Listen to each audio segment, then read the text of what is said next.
ಎರಡನೇ ಡೆಡ್ಲಿ ದಾಳಿ ವಿಶೇಷ ಕಾರ್ಯಕ್ರಮಕ್ಕೆ ಸ್ವಾಗತ. ನಾನು ಆನಂದ್ ಬುರ್ಲಿ. ನಾನು ರಂಗನಾಥ್ ಭಾರದ್ವಾಜ್. ಸಾಕಷ್ಟು ಸಂಗತಿಗಳನ್ನು ನಿಮ್ಮ ಎದುರುಗಡೆ ಇಡಬೇಕು. ಅದರಲ್ಲೂ ಕೊರೋನಾ ಹೋಯ್ತು, ಹೋಗ್ತಾ ಇದೆ, ಇನ್ನೇನು ವ್ಯಾಕ್ಸಿನೇಷನ್ ಬಂದೇ ಬಿಡ್ತು ಅನ್ನುವಂಥ ಈ ಸಂದರ್ಭದಲ್ಲೇ ಮತ್ತೆ ಮತ್ತೆ ದೊಡ್ಡ ದೊಡ್ಡ ಸುದ್ದಿಗಳು ಬರ್ತಾ ಇದೆ, ಒಂದು ಲೆಕ್ಕದಲ್ಲಿ ಅಪ್ಪಳಿಸ್ತಾ ಇವೆ. ಅಂದರೆ ಮತ್ತೊಂದ್ಸರಿ ಮಹಾಮಾರಿ ಯಾವ ರೀತಿಯಲ್ಲಿ ಯಾವ ರೂಪದಲ್ಲೂ ಬೇಕಾದರೂ ಕೂಡ ನಿಮ್ಮ ಮೇಲೆ ದಾಳಿ ಮಾಡಬಹುದು ಅನ್ನುವಂಥ ಸಂಗತಿ ನಿಜಕ್ಕೂ ಭಯಗೊಳಿಸುವಂಥ ಸಂಗತಿ ಇದು. ಯಾಕಂದರೆ ವಿದೇಶಗಳಲ್ಲಿ ಈಗಾಗಲೇ ಅದರ ಹವಾ ಎದ್ದಾಗಿದೆ. ಭಾರತದಲ್ಲಿ ಅದರ ಸ್ಥಿತಿಗತಿಗಳು ಏನೇನು ಇದು ಸಂಬಂಧಪಟ್ಟಂಗೆ ಸಾಕಷ್ಟು ಮಾತಾಡ್ತೀವಿ. ತಜ್ಞರು ಕೂಡ ನಮ್ಮ ಜೊತೆಗಿರ್ತಾರೆ. ವಿಶೇಷ ಕಾರ್ಯಕ್ರಮಕ್ಕೆ ಮತ್ತೊಮ್ಮೆ ತಮ್ಮೆಲ್ಲರಿಗೂ ಸ್ವಾಗತ. ನಾನು ಆರಂಭದಲ್ಲಿ ಒಂದು ಮಾತನ್ನು ಹೇಳಿದೆ, ಎಲ್ಲೋ ಕಡೆ ಕೊರೋನಾ ಅಬ್ಬರ ಕಡಿಮೆ ಆಗ್ತಾ ಇದೆ. ಇತ್ತೀಚಿನ ದಿನಗಳಲ್ಲಿ ನೋಡ್ತಾ ಇದೀವಿ, ಪಾಸಿಟಿವ್ ಕೇಸ್ಗಳ ಸಂಖ್ಯೆ ಕೂಡ ಕಡಿಮೆ ಆಗ್ತಾ ಇದೆ. ಎಲ್ಲೋ ಕಡೆ ಒಳ್ಳೆ ಬೆಳವಣಿಗೆ ಇದು. ಯಾಕಂದ್ರೆ ಇಡೀ ವಿಶ್ವವನ್ನ ನಲುಗಿಸಂತ ಮಹಾಮಾರಿ ನಿಧಾನಕ್ಕೆ ದೂರ ಆಗ್ತಿದೆಯಾ ಅನ್ನುವಂಥ ಒಂದು ಆಶಾಭಾವನೆ. ಆದರೆ ಹಂಗಿಲ್ಲ ಇದು. ಯಾಕಂದ್ರೆ ಆ ಕಿಲ್ಲರ್ ಮಹಾಮಾರಿಗೆ ಸಂಬಂಧಪಟ್ಟ ಹಾಗೆ ಒಂದು ಅತಿ ದೊಡ್ಡ ಸ್ಟೋರಿಯನ್ನ ನಾವು ಇವತ್ತು ನಿಮಗೆ ಕೊಡ್ತಾ ಇದ್ದೀವಿ. ಮೆಗಾ ಎಕ್ಸ್ಕ್ಲೂಸಿವ್ ಸಂಗತಿಗಳನ್ನ ನಿಮ್ಮ ಎದುರುಗಡೆ ನಾವು ರಿವೀಲ್ ಮಾಡ್ತಾ ಇದ್ದೀವಿ. ಡೆಡ್ಲಿ ಖೇಲ್ ಖತಮ್ ಆಗಿಲ್ಲ, ಯಾಮಾರಿದ್ರೆ ಬದುಕೆ ಬರ್ಬಾದ್ ಆಗಬಹುದು ಅಂತ ಒಂದು ಸ್ಥಿತಿ. ನಿಜಕ್ಕೂ ನಾವು ಇವತ್ತು ಹೇಳ್ತಿರೋದು ಅಂತಿಂತಹ ಮ್ಯಾಟರ್ ಅಲ್ವೇ ಅಲ್ಲ. ಬೆಚ್ಚಿ ಬೀಳಿಸುವಂತ ಸಂಗತಿ ಇದು, ಭಯಗೊಳಿಸುವಂತ ಸಂಗತಿ ಇದು. ಸತ್ಯ ಕೂಡ ಹೌದು. ಜಗತ್ತೇ ದಿಢೀರ್ ಶಾಕಿಗೆ ಒಳಗಾಗಿದೆ. ನಾವು ಹೇಳ್ತಾ ಇದೀವಿ ಏನಂದ್ರೆ ರೂಪಾಂತರ ಆಗ್ತಾ ಇದೆ ಇದು ಈ ರೋಗಾಣು ಅನ್ನುವಂಥದ್ದು. ಆದ್ರೆ ನೋಡಿ ಯಾವ್ಯಾವ ರೀತಿ ಅಪ್ಪಳಿಸ್ತಾ ಇದೆಯೋ, ಯಾವ ರೀತಿ ವಕ್ರಿಸ್ತಾ ಇದೆಯೋ ಗೊತ್ತಾಗ್ತಾ ಇಲ್ಲ. ಹೀಗಾಗಿನೇ ಈ ಕಿಲ್ಲರ್ ಮಹಾಮಾರಿಗೆ ಸಂಬಂಧಪಟ್ಟ ಹಾಗೆ ಅತ್ಯಂತ ದೊಡ್ಡ ಸ್ಟೋರಿನ ನಾವು ನಿಮ್ಮ ಮುಂದೆ ಇಡ್ತಾ ಇದ್ದೀವಿ. ಪ್ರತಿಯೊಬ್ಬರ ಜೀವನಕ್ಕೆ ಸಂಬಂಧಪಟ್ಟಂತ ಮೆಗಾ ಎಕ್ಸ್ಕ್ಲೂಸಿವ್ ನಿಮ್ಮ ಎದುರುಗಡೆಗೆ.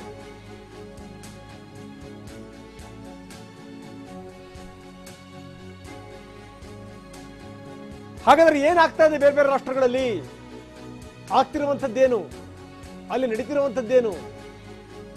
ಎಲ್ಲ ಒಂದ್ ಕಡೆಗೆ ಏನು ಅಂದ್ರೆ ಈ ಸಂಖ್ಯೆ ತುಂಬಾ ಕಡಿಮೆ ಇದ್ದಂತ ರಾಷ್ಟ್ರಗಳಲ್ಲೂ ಕೂಡ ಇದ್ದಕ್ಕಿದ್ದಂಗೆನೇ ಬೇರೆ ಬೇರೆ ರಾಷ್ಟ್ರಗಳಲ್ಲಿ ಜಾಗೃತಿ ಮೂಡಿಬಿಟ್ಟಿದೆ ಅಂತಂದ್ರೆ, ಲಾಕ್ಡೌನ್ ಅಲ್ಲಿ ಮತ್ತೆ ಕೆಲವೊಂದು ಕಡೆ ಘೋಷಣೆಗಳಾಗಿದೆ ಅಂತಂದ್ರೆ, ನೈಟ್ ಕರ್ಫ್ಯೂಗಳು ಜಾರಿ ಆಗ್ತಾ ಇದೆ ಅಂತಂದ್ರೆ ಅದರ ಅರ್ಥ ಏನು ಅಂದ್ರೆ ಇದರ ಅಬ್ಬರ ಬೇರೆದೇ ರೀತಿಯಲ್ಲಿ ಬರ್ತಾ ಇದೆ. ಈ ಮೊದಲ ಅಲೆ, ಎರಡನೇ ಅಲೆ ನಾವು ಹೇಳ್ತಾ ಇದ್ವಲ್ಲ, ಆ ಅಲೆಗಳೆಲ್ಲ ಸುಳ್ಳು. ಈಗ ಬರ್ತಿದೆಯಲ್ಲ ಇದೇ ನಿಜವಾದಂತ ದೊಡ್ಡ ಅಲೆ.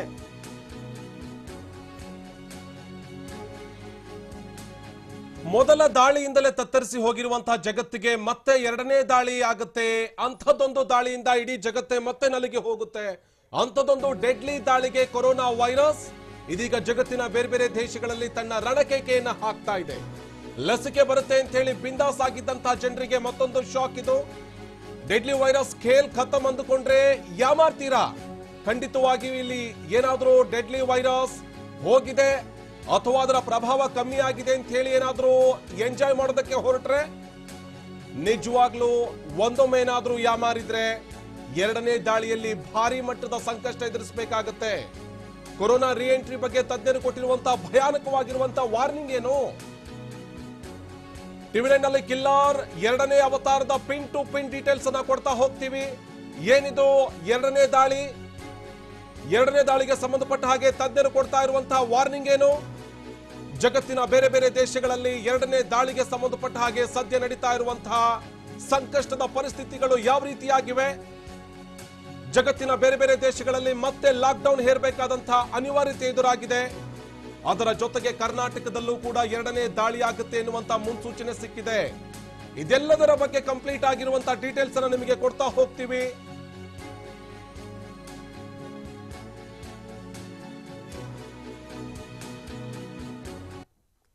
ಅಂದ್ರೆ ಎಲ್ಲೋ ಒಂದ್ ಕಡೆಗೆ ನಮಗೆ ಗೊತ್ತಿಲ್ಲದಿರೋ ರೀತಿಯಲ್ಲಿ ಬಹಳಷ್ಟು ಸಂಗತಿಗಳು, ಬಹಳಷ್ಟು ಬೆಳವಣಿಗೆಗಳು ಆಗ್ತಾ ಇದೆ. ಯಾಕಂದ್ರೆ ಹಿಂಗೆ ಬೇರೆ ಬೇರೆ ರಾಷ್ಟ್ರಗಳು ಪತ್ರಗುಟ್ಟು ಹೋಗ್ತಾ ಇವೆ ಅಂತಂದ್ರೆ ಅದಕ್ಕೆ ಬಲವಾದಂತ ಕಾರಣ ಇದ್ದೇ ಇರುತ್ತೆ. ರಾಜ್ಯದಲ್ಲೂ ಕೂಡ ಶುರುವಾಗುತ್ತಾ ಹೆಮ್ಮಾರಿ ವೈರಸ್ನ ಎರಡನೇ ಉಗ್ರಾವತಾರ. ಮೊದಲೇ ಏನು ಅಂತಂದ್ರೆ ವ್ಯಾಪಾರ ವಹಿವಾಟುಗಳು ನೆಲಕಚ್ಚಿ ಹೋಗಿದೆ, ಇನ್ನು ಆರ್ಥಿಕ ಸ್ಥಿತಿ ಪಾತಾಳಕ್ಕಿಳಿದು ಹೋಗಿದೆ. ಮುಂದಿನ 2 ತಿಂಗಳಲ್ಲಿ ಆಗುವಂತ ಅನಾಹುತಗಳು ಏನೇನು, ಇದಕ್ಕೆ ತಜ್ಞರು ಏನು ಹೇಳ್ತಾರೆ? ಮೊದಲ ಅಲೆ ಮುಗಿತು ಅಂದ್ಕೊಂಡ್ರೆ ನಿಜಕ್ಕೂ ಅಪಾಯ ಕಟ್ಟಿಟ್ಟ ಬುತ್ತಿನ. ನನ್ನ ಪ್ರಕಾರ ಏನು ಅಂತಂದ್ರೆ ಈಗ ಆಗ್ತಿರುವಂತದ್ದು ಇದೆಯಲ್ಲ, ಇದೇ ನಿಜವಾದ ಅಲೆ, ಮಹಾ ಅಲೆ. ಬಹುಶಃ ಇಲ್ಲೇನಾದ್ರೂ ಯಾಮಾರಿದ್ರೆ ಭಗವಂತನು ಕೂಡ ಕಾಪಾಡ್ಲಿಕ್ಕೆ ಸಾಧ್ಯ ಇಲ್ಲ. ಮುಂದಿನ 2 ತಿಂಗಳಲ್ಲಿ ಆಗುವಂತಹ ಅನಾಹುತಗಳು ಏನೇನು, ಇದಕ್ಕೆ ತಜ್ಞರು ಏನೇನು ಹೇಳ್ತಾರೆ? ನಮ್ಮ ಸ್ಟುಡಿಯೋದಲ್ಲೂ ಕೂಡ ತಜ್ಞರು ಇರ್ತಾರೆ, ಅವ್ರ ಜೊತೆ ನಾವು ವಿಸ್ತೃತವಾಗಿ ಚರ್ಚೆ ಮಾಡ್ತೀವಿ. ಮೊದಲ ಅಲೆ ಮುಗಿತು ಅಂದ್ಕೊಂಡ್ರೆ ಈಗ ಮತ್ತೆ ಇನ್ನೊಂದು ಅಲೆ ಶುರುವಾಗಿದೆ. ಎಲ್ಲೋ ಕಡೆಗೆ ಇದು ಅಪಾಯದ ಮುನ್ಸೂಚನೆ. ಇದು ರಾಜ್ಯದಲ್ಲೂ ಕೂಡ ಹೆಮ್ಮಾರಿ ವೈರಸ್ನ ಎರಡನೇ ಉಗ್ರಾವತಾರ ಶುರು ಆಗ್ತಾ ಇದೆ. ಹಾಗಾದರೆ ಮುಂದಿನ ದಿನಗಳಲ್ಲಿ ಅಪಾಯ ಕಾದಿದೆ. ಇದಕ್ಕೆ ಹಾಗಾದ್ರೆ ಏನ್ ಮಾಡಬೇಕು? ಹಾಗಾದ್ರೆ ಇದಕ್ಕಿರುವಂತ ಪರಿಹಾರ ಮಾರ್ಗಗಳು ಏನೇನು, ಯಾವ ಹೆಜ್ಜೆಯನ್ನು ಇಡಬೇಕು? ಇದು ಈಗಿರುವಂತ ಪ್ರಮುಖವಾಗಿರುವಂತ ಸಂಗತಿ. ಇನ್ನು ರಾಜ್ಯದಲ್ಲೂ ಕೂಡ ಎರಡನೇ ಅಲೆ ದೊಡ್ಡ ಮಟ್ಟದಲ್ಲಾಗುತ್ತಾ? ಹೆಮಾರಿ ಕಿಲ್ಲರ್ ಕೊರೋನಾ ಮತ್ತಷ್ಟು ರಣಕೇಕೆಯನ್ನ ಹಾಕುತ್ತಾ ಕರ್ನಾಟಕದಲ್ಲಿ? ಸೋಂಕಿತರು ಕಡಿಮೆಯಾದರೂ ಕೊರೋನಾ ಎರಡನೇ ಅಲೆಗೆ ಸಜ್ಜಾಗಬೇಕಿದೆ. ಸದ್ಯಕ್ಕೆ ರಾಜ್ಯದಲ್ಲಿ ಸೋಂಕಿತರ ಸಂಖ್ಯೆ ಕಡಿಮೆಯಾಗ್ತಾ ಇದೆ. ಆದ್ರೆ ಇದು ಎರಡನೆಯ ಅಲೆಯ ಮುನ್ಸೂಚನೆ ಎನ್ನುವಂತ ಮಾತಿದೆ. ಕರ್ನಾಟಕದಲ್ಲಿ ಮೊದಲ ಅಲೆ ಕಡಿಮೆಯಾಗುವಂತಹ ಸೂಚನೆ ಸಿಗ್ತಾ ಇದೆ. ಕಳೆದ 2 ವಾರಗಳಿಂದ ರಾಜ್ಯದಲ್ಲಿ ಸೋಂಕಿತರ ಸಂಖ್ಯೆ ತೀರಾ ಮಟ್ಟದಲ್ಲಿ ಕಮ್ಮಿ ಆಗ್ತಾ ಇದೆ. 10,000ದಷ್ಟು ಬರ್ತಾ ಇದ್ದಂತಹ ಸೋಂಕಿತರ ಸಂಖ್ಯೆ ಸದ್ಯಕ್ಕೆ ಕೇವಲ 3,000, 4,000 ಇಷ್ಟರ ಮಟ್ಟಿಗೆ ಮಾತ್ರ ಬರ್ತಾ ಇದೆ. ಹಾಗಂತ ಹೇಳಿ ಇಲ್ಲಿ ಸೋಂಕಿನ ಸಂಖ್ಯೆ ಕಡಿಮೆ ಆಗ್ತಾ ಇದೆ ಅಂತ ನೋಡ್ತಾ ಹೋದ್ರೆ ಇದು ಎರಡನೇ ಅಲೆಯ ಮುನ್ಸೂಚನೆ ಎನ್ನುವಂತ ಮಾತನ್ನ ತಜ್ಞರು ಹೇಳ್ತಾ ಇದ್ದಾರೆ. ವಾತಾವರಣ ಕೂಡ ಅಪಾಯಕಾರಿಯಾಗಿದ್ದು ಎಚ್ಚರವಾಗಿರಿ ಅನ್ನುವಂತ ವಾರ್ನಿಂಗ್ ಕೊಡ್ತಾ ಇದ್ದಾರೆ ತಜ್ಞರು. ಕರ್ನಾಟಕದಲ್ಲೂ ಕೂಡ ಎರಡನೇ ಅಲೆ ಅಪ್ಪಳಿಸುವಂತಹ ಮುನ್ಸೂಚನೆ ಸಿಕ್ಕಿದೆ. ವಾತಾವರಣ ಬದಲಾಗ್ತಾ ಇದ್ದ ಹಾಗೆ ಎರಡನೇ ಅಲೆ ಅಪ್ಪಳಿಸುತ್ತೆ ಎನ್ನುವಂತ ಮಾತನ್ನ ತಜ್ಞರು ಹೇಳ್ತಾ ಇದ್ದಾರೆ. ಸೋಂಕಿತರು ಕಡಿಮೆ ಆಗ್ತಾ ಇದ್ದಾರೆ, ಸೋಂಕಿನ ಸಂಖ್ಯೆ ಕಮ್ಮಿ ಆಗ್ತಾ ಇದೆ. ಕರ್ನಾಟಕದಲ್ಲಿ ಸಂಖ್ಯೆ ಕಡಿಮೆ ಆಗ್ತಾ ಇರೋದು ಎರಡನೇ ಅಲೆಯ ಮುನ್ಸೂಚನೆ ಎನ್ನುವಂತಹ ಮಾತಿದೆ. ಹೋದ ಪಿಶಾಚಿ ಅಂದ್ರೆ ಬಂದೇ ಗವಾಕ್ಷಿ ಮುಖಾಂತರ ಅಂತ ಒಂದು ಮಾತಿದೆ. ಅಂದ್ರೆ ಎಲ್ಲೋ ಒಂದ್ ಕಡೆಗೆ ಈ ರೋಗ ಹೋಗ್ತಾ ಇದೆ, ನಿಧಾನ ಕಡಿಮೆ ಆಗ್ತಾ ಇದೆ ಸಂಖ್ಯೆ ಅನ್ನುವಂಥ ಸಂದರ್ಭದಲ್ಲಿ ಬೇರೆ ಬೇರೆ ರೀತಿಯಲ್ಲಿ ಇದು ದಾಂಗುಡಿ ಇಡ್ತಿರೋದನ್ನ ನಾವು ನೋಡ್ತಾ ಇದೀವಿ. ಕರ್ನಾಟಕವನ್ನು ಹಾಗಾದ್ರೆ ಭಯಾನಕವಾಗಿ ಕಾಡುವಂತ ಸಾಧ್ಯತೆ ಇದೆಯಾ? ಮೊದಲನೇ ಅಲೆ ಅಂತ್ಯ ಆಗ್ತಿದ್ದಂತೆನೇ ಜನರ ಜೀವ ಹಿಂಡುತ್ತಾ ಹೆಮ್ಮಾರಿ ವೈರಸ್. ಇನ್ನೇನೇನು ಕಾದಿದೆಯೋ? ಹಾಗಾದ್ರೆ ಮೊದಲೇ ದೇಶ ಪತ್ರಗುಟ್ಟು ಹೋಗಿದೆ, ಜನಜೀವನ ಅನ್ನುವಂಥದ್ದು ಅಸ್ತವ್ಯಸ್ತಗೊಂಡಿದೆ. ನಾನು ಹೇಳ್ತಾ ಇದ್ದೆ, ವ್ಯಾಪಾರ ವ್ಯವಹಾರ ವಹಿವಾಟು ಎಲ್ಲವೂ ಕೂಡ ನಿಂತು ಹೋಗಿದೆ. ಈಗ ಚೇತರಿಕೆ ಕಾಣಬೇಕು. ಮೊದಲ ಅಲೆ ಮುಗಿಯೋ ಮುನ್ನನೇ ಸಾವಿರ ಸಂಖ್ಯೆ ಬಹಳಷ್ಟು ಜಾಸ್ತಿ ಇದೆ. ಇನ್ನು ಎರಡನೇ ಬಾರಿ ಏನಾದರೂ ಅಪ್ಪಳಿಸಿದ್ರೆ ಗತಿ ಏನು? ಮೊದಲನೇ ಅಲೆ ಇರೋವಾಗಲೇ ಸಾವಿರ ಪ್ರಮಾಣ -1.74ರಷ್ಟಿದೆ. ಎರಡನೇ ಅಲೆಗೆ ಏನಾಗುತ್ತೆ ಹಾಗಾದ್ರೆ? ಸುಮಾರು 10 ಲಕ್ಷದ ಸನಿಹಕ್ಕೆ ಸೋಂಕಿತರ ಸಂಖ್ಯೆ ಬರ್ತಾ ಇದೆ ರಾಜ್ಯದಲ್ಲಿ. ಇನ್ನು ಮುಂದಿನ ದಿನಗಳಲ್ಲಿ ಇನ್ನೂ ಕೂಡ ಹೆಚ್ಚಾಗುತ್ತಾ? ಎರಡನೇ ಅಲೆ ಸಿಕ್ಕಾಪಟ್ಟೆ ಡೇಂಜರಸ್ ಆಗುವಂತಹ ಸಾಧ್ಯತೆಗಳಿದೆಯಾ? ಹಾಗಾದ್ರೆ ಇದರ ಪರಿಣಾಮಗಳೇನು? ಅದನ್ನು ಎದುರಿಸಲಿಕ್ಕೆ ರಾಜ್ಯ ಯಾವ ರೀತಿ ಸಿದ್ಧವಾಗಬೇಕು? ಆಡಳಿತ ಯಾವ ರೀತಿ ಸಿದ್ಧತೆಯನ್ನ ಮಾಡ್ಕೋಬೇಕು? ಸಾಕಷ್ಟು ಇನ್ನು ಸಮರೋಪಾದಿಯಲ್ಲಿ ಕೆಲಸ ಕಾರ್ಯಗಳು ಆರಂಭ ಆಗಬೇಕು. ಬಹುಶಃ ಆಗೋದು ನಿಜ ಆಯ್ತು ಅಂತ ಅನ್ನೋದಾದ್ರೆ, ಯಾಕಂದ್ರೆ ತಜ್ಞರ ಪ್ರಕಾರ ಎರಡನೇ ಅಲೆ ಬಹಳಷ್ಟು ಡೇಂಜರ್ ಆಗಿರುತ್ತೆ. ನೀವು ಹಿಂದೆಲ್ಲ ಪ್ಲೇಗ್ ನೋಡಿದಂಥ ಸಂದರ್ಭದಲ್ಲಿ ಅದು ನಿಮ್ಮ ಅರಿವಿಗೆ ಬರುತ್ತೆ. ಯಾಕಂದ್ರೆ ಪ್ಲೇಗ್ ಬಂದಂಥ ಸಂದರ್ಭದಲ್ಲಿ ಮೊದಲನೇ ಅಲೆ ಬಂದು ಹೋಯಿತು, ಅಷ್ಟೊಂದು ಪರಿಣಾಮ ಆಗಲಿಲ್ಲ. ಅದಾದ್ಮೇಲೆ ಜನ ಮೈ ಮರೆತರು, ಆಮೇಲೆ ಜೀವ ಹಿಂಡುಬಿಡ್ತು. ಅದೇ ರೀತಿ ಎರಡನೇ ಅಲೆ ಕೂಡ ವಿಪರೀತ ಡೇಂಜರ್ ಇರಬಹುದು ಅನ್ನುವಂಥದ್ದು. ಈ ಕಾರಣಕ್ಕಾಗಿ ಎಲ್ಲ ಒಂದು ಕಡೆಗೆ ಕರ್ನಾಟಕದಲ್ಲಿ 10 ಲಕ್ಷದಷ್ಟು ಸೋಂಕಿತರಾಗಿದ್ದಾರೆ ಮೊದಲನೇ ಅಲೆನಲ್ಲಿ. ಇಂತಹ ಸಂದರ್ಭದಲ್ಲಿ ಸೋಂಕಿನ ಸಂಖ್ಯೆ ಕಳೆದ 1 ವಾರ 10 ದಿವಸಗಳ ಮಟ್ಟಿಗೆ ತೆಗೆದುಕೊಳ್ತಾ ಹೋದ್ರೆ ಸೋಂಕಿನ ಸಂಖ್ಯೆ ಕಮ್ಮಿ ಆಗ್ತಾ ಹೋಗ್ತಾ ಇದೆ. ಇದು ಎರಡನೇ ಅಲೆ ಕರ್ನಾಟಕದಲ್ಲಿ ಅಪ್ಪಳಿಸುವ ಮುನ್ಸೂಚನೆ ಎನ್ನುವಂತ ಮಾತನ್ನ ತಜ್ಞರು ಹೇಳ್ತಾ ಇದ್ದಾರೆ. ಅದಕ್ಕಿಂತ ಗಂಭೀರವಾಗಿ ಪರಿಗಣಿಸಬೇಕಾಗಿರುವಂತಹ ವಿಚಾರ, ಯಾವಾಗ ಮೊದಲನೇ ಅಲೆಯ ಈ ದಾಳಿ ಕಮ್ಮಿ ಆಗ್ತಾ ಹೋಗ್ತಾ ಇದೆಯೋ ಸಾವಿನ ಸಂಖ್ಯೆ ಜಾಸ್ತಿ ಆಗ್ತಾ ಹೋಗ್ತಾ ಇದೆ. ಇದೇ ಕಾರಣಕ್ಕಾಗಿ ತಜ್ಞರು ಹೇಳ್ತಾ ಇರೋದು, ಎಲ್ಲೋ ಒಂದು ಕಡೆಗೆ ಮೊದಲನೇ ದಾಳಿಗಿಂತ ಎರಡನೇ ದಾಳಿ ಡೆಡ್ಲಿ ಆಗಿರುತ್ತೆ, ಮತ್ತೊಂದಷ್ಟು ಡೇಂಜರಸ್ ಆಗಿರುತ್ತೆ ಎನ್ನುವಂತ ಮಾತನ್ನು ಹೇಳ್ತಾ ಇದ್ದಾರೆ. ಸಾವಿನ ಸಂಖ್ಯೆಯನ್ನ ಕಮ್ಮಿ ಮಾಡೋದೇ ನಮ್ಮ ಮೊದಲ ಜವಾಬ್ದಾರಿ ಎನ್ನುವಂತ ಮಾತನ್ನ ವೈದ್ಯರು ಹೇಳ್ತಾ ಇದ್ರು. ಹಾಗಿದ್ರೆ ಮೊದಲನೇ ಅಲೆಯ ಅಂತ್ಯ ಸದ್ಯಕ್ಕೆ ಗಮನಿಸ್ತಾ ಹೋದ್ರೆ ಅಂತ್ಯ ಆಗ್ತಾ ಇದೆ ಎನ್ನುವಂತ ಮಾತನ್ನ ತಜ್ಞರು ಹೇಳ್ತಾ ಇದ್ದಾರೆ. ಇಂಥ ಸಂದರ್ಭದಲ್ಲಿ ಸಾವಿನ ಸಂಖ್ಯೆ ಯಥೇಚ್ಛವಾಗಿ ಜಾಸ್ತಿ ಆಗ್ತಾ ಇದೆ. ಸಾವನ್ನಪ್ತಾ ಇರುವಂತಹವರ ಸಂಖ್ಯೆ ದಿನದಿಂದ ದಿನಕ್ಕೆ ಜಾಸ್ತಿ ಆಗ್ತಾ ಇದೆ. ಇಂಥ ಸಂದರ್ಭದಲ್ಲಿ ಎರಡನೆಯ ಅಲೆಯ ಅಪ್ಪಳಿಸಿದ ನಂತರದಲ್ಲಿ ಎಷ್ಟರ ಮಟ್ಟಿಗೆ ಡೇಂಜರಸ್ ಆಗಿರುತ್ತೆ, ಎಷ್ಟರ ಮಟ್ಟಿಗೆ ಜನರನ್ನ ಇದು ಕಾಡುತ್ತೆ ಅನ್ನೋದನ್ನ ನೋಡ್ತಾ ಹೋದ್ರೆ ಖಂಡಿತವಾಗಿಯೂ ಕೂಡ ತಜ್ಞರು ಕೊಡ್ತಾ ಇರುವಂತಹ ವಾರ್ನಿಂಗ್ ಅನ್ನ ಗಂಭೀರವಾಗಿ ಪರಿಗಣಿಸಬೇಕಾಗತ್ತೆ. ಕೊರೋನಾ ಅಲೆ ಕಡಿಮೆ ಆಯ್ತು ಅನ್ನೋಷ್ಟರಲ್ಲೇ ಮತ್ತೊಂದು ಶಾಕ್ ಈಗ ಎದುರಾಗಿದೆ. ಇದು ಕೇವಲ ಏನು ಅಂತಂದ್ರೆ ನಮ್ಮಲ್ಲಿ ಮಾತ್ರ ಅಲ್ಲ, ಬೇರೆ ಬೇರೆ ರಾಷ್ಟ್ರಗಳ ಸ್ಥಿತಿಗತಿಗಳು ನೋಡಿದ್ರೆ ಅಲ್ಲಿಂದ ಇಲ್ಲಿ ಬಂದರೂ ಕೂಡ ಆಶ್ಚರ್ಯ ಇಲ್ಲ. ಸೋಂಕು ಏನಾದ್ರೂ ಕಡಿಮೆ ಆಯ್ತು ಅಂತ ಸ್ವಲ್ಪ ಯಾಮಾರಿದ್ರು ಕೂಡ ಜೀವಕ್ಕೇನೆ ಕಂಟಕ ಇದೆ. ಕರ್ನಾಟಕಕ್ಕೆ ಬಿಟ್ಟು ಬಿಡದ ಹಾಗೆ ಕಾಡುತ್ತೆ ಕೊರೋನಾ ಎರಡನೇ ಅಲೆ. ಎರಡನೇ ಅಲೆ ಸಾಮಾನ್ಯವಾಗಿ ಏನು ಅಂದ್ರೆ ಬಹಳ ಪರಿಣಾಮಕಾರಿಯಾಗಿರುತ್ತೆ, ಡೇಂಜರ್ ಇರುತ್ತೆ. ರಾಜ್ಯದಲ್ಲಿ ಕೊರೋನಾ ಮೊದಲ ಅಲೆ ಈಗಷ್ಟೇ ಕಡಿಮೆ ಆಗ್ತಾ ಇದೆ. ಇಂಥ ಸಂದರ್ಭದಲ್ಲಿ ಎರಡನೇ ಅಲೆನೂ ಬಂದು ಅಪ್ಪಳಿಸ್ತು ಅಂತಂದ್ರೆ ಗತಿ ಏನು? ಮೊದಲನೇ ಅಲೆಯ ಕ್ಲೈಮ್ಯಾಕ್ಸ್ಗೂ ಮೊದಲನೇ ಈಗ ನಾವು ಡೇಂಜರ್ ಝೋನ್ ಅಲ್ಲಿ ಇದೀವಿ ಅಂತ ಅನಿಸ್ತಾ ಇದೆ. ಹಾಗಾದ್ರೆ ಇದಕ್ಕೆ ನಾವು ಯಾವ ರೀತಿ ಸಿದ್ಧವಾಗಬೇಕು? ಯಾಕಂದ್ರೆ ಸುಮ್ಮನೆ ಆಗಲ್ಲ. ಫ್ರಾನ್ಸ್ನಲ್ಲಿ ನಾಳೆಯಿಂದ ಮತ್ತೆ ಲಾಕ್ಡೌನ್ ಘೋಷಣೆ ಆಗ್ತಾ ಇದೆ, ಜರ್ಮನಿನಲ್ಲಿ ನೈಟ್ ಕರ್ಫ್ಯೂ ಜಾರಿ ಆಗ್ತಾ ಇದೆ, ಇನ್ನು ಬೇರೆ ಬೇರೆ ರಾಷ್ಟ್ರಗಳು ಕೂಡ ಇದೇ ಹಾದಿ ಹಿಡಿದ್ರೆ ಆಶ್ಚರ್ಯ ಇಲ್ಲ. ದೆಹಲಿನಲ್ಲಿ ಸಾವಿನ ಸಂಖ್ಯೆ ತುಂಬಾ ಕಡಿಮೆ ಆಗಿತ್ತು, ಆದರೆ ನಿನ್ನೆ ರಾತ್ರಿ ಆ ಸಾವಿನ ಸಂಖ್ಯೆ ನೋಡಿದ್ರೆ ಎದೆ ಜಲ್ಲನ್ನುತ್ತೆ. ಅಷ್ಟೊಂದು ದೊಡ್ಡ ಪ್ರಮಾಣದಲ್ಲಿ ಸಂಖ್ಯೆ ಏರ್ತಾ ಇದೆ. ಇಂಥದ್ರಲ್ಲಿ ಬೆಂಗಳೂರಿನ ಸ್ಥಿತಿಗತಿಗಳೇನು, ರಾಜ್ಯದ ಸ್ಥಿತಿಗತಿಗಳೇನಾಗಬಹುದು? ಸೊ ಈ ರೀತಿಯ ಭಯ ಆತಂಕ ಈಗ ಶುರು ಆಗಿದೆ. ಬೇರೆ ಬೇರೆ ರಾಷ್ಟ್ರಗಳಿಂದ ಇಲ್ಲಿ ತನಕ ದೇಶದ ತನಕ, ರಾಜ್ಯದ ತನಕ ಭಯ ಇದ್ದೇ ಇದೆ. ಕರ್ನಾಟಕದಲ್ಲಿ ಸೋಂಕು ಕಡಿಮೆ ಆಯಿತು ಅನ್ನೋಷ್ಟರಲ್ಲೇ ಮತ್ತೊಂದು ಆಘಾತ ಎದುರಾಗ್ತಾನೆ ಇದೆ. ಹಾಗಾದ್ರೆ ಏನೋ ಇತ್ತೀಚಿನ ದಿನಗಳಲ್ಲಿ ನೋಡ್ತಾ ಇದ್ವಿ, ಕೊರೋನಾ ಪಾಸಿಟಿವ್ ಸಂಖ್ಯೆ ಕಡಿಮೆ ಆಗ್ತಾ ಇತ್ತು, ಪರವಾಗಿಲ್ಲ ಪರೀಕ್ಷೆ ಕಡಿಮೆ ಆಗ್ತಾ ಇದೆ, ಎಲ್ಲೊಂದು ಕಡೆಗೆ ಸಮಾಧಾನಕರ ಸಂಗತಿ. ಅಟ್ಲೀಸ್ಟ್ ಏನು ಅಂತಂದ್ರೆ ಈ ವ್ಯಾಪಾರ ವಹಿವಾಟು ಇಲ್ಲದೆ ಇರುವಂತ ಯೋಚನೆ ಮಾಡ್ತಾ ಇದ್ರು, ಒಂದು ಲೆವೆಲಿಗೆ ಬಂದ್ಬಿಡುತ್ತೆ ಅಂತ. ನವೆಂಬರ್ ಅಂತ್ಯ, ಡಿಸೆಂಬರ್ ಮೊದಲ ವಾರದಲ್ಲಿ ಸೋಂಕು ಹೆಚ್ಚಳ ಆಗುತ್ತೆ, ಶಾಲಾ ಕಾಲೇಜುಗಳಿಗೆ ಶುರು ಮಾಡಬೇಕು ಅಂತ ಸರ್ಕಾರ ಯೋಚನೆ ಮಾಡ್ತಾ ಇತ್ತು. ಹೇಳಿದೆ ವ್ಯಾಪಾರ ವಹಿವಾಟುಗಳು ಒಂದು ಹಾದಿಗೆ ಬರ್ತವೆ ಅಂತ ಯೋಚನೆ ಮಾಡಲಾಗಿತ್ತು. ಪರವಾಗಿಲ್ಲಪ್ಪ, ಇನ್ನೇನು ಈ ರೋಗ ರುಜಿನಗಳ ಭಯದಿಂದ ನಾವು ಹೊರಗಡೆ ಬರ್ತೀವಿ ಅನ್ನುವಂಥದ್ದು. ಅದರಲ್ಲೂ ಯಾವಾಗ ವ್ಯಾಕ್ಸಿನೇಷನ್ ಬರುತ್ತೆ ಅನ್ನುವಂಥ ಮಾತಿತ್ತಲ್ಲ, ಬರುತ್ತೆ ಅನ್ನೋದು ಕೇಳಿದ ಮೇಲೆ ಜನಗಳಿಗೆ ಒಂದೊಂದು ಕಾನ್ಫಿಡೆನ್ಸ್ ಬಂದಿತ್ತು. ಹಂಗಿಲ್ಲ ಸ್ಥಿತಿ. ಎರಡನೇ ಅಲೆ ಇದಕ್ಕಿಂತ ಕ್ರೂರವಾಗಿದ್ರೂ ಕೂಡ ಆಶ್ಚರ್ಯ ಇಲ್ಲ. ಖಂಡಿತವಾಗಿಯೂ ಕೂಡ ಇಲ್ಲಿ ಮೊದಲನೇ ಅಲೆ ಮುಗಿಯುವಂತಹ ಮುನ್ಸೂಚನೆ ಸಿಗ್ತಾ ಇದೆ, ಎರಡನೇ ಅಲೆ ಶುರುವಾಗುತ್ತೆ ಎನ್ನುವಂತಹ ವಾರ್ನಿಂಗ್ ಕೂಡ ಸಿಗ್ತಾ ಇದೆ.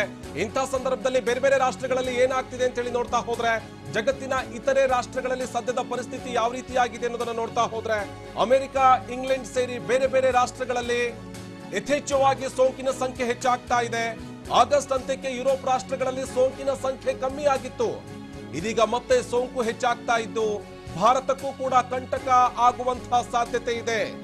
ಯುರೋಪ್ ರಾಷ್ಟ್ರಗಳನ್ನ ಬೆಚ್ಚಿ ಬೀಳಿಸಿದ ಎರಡನೇ ಅಲೆ.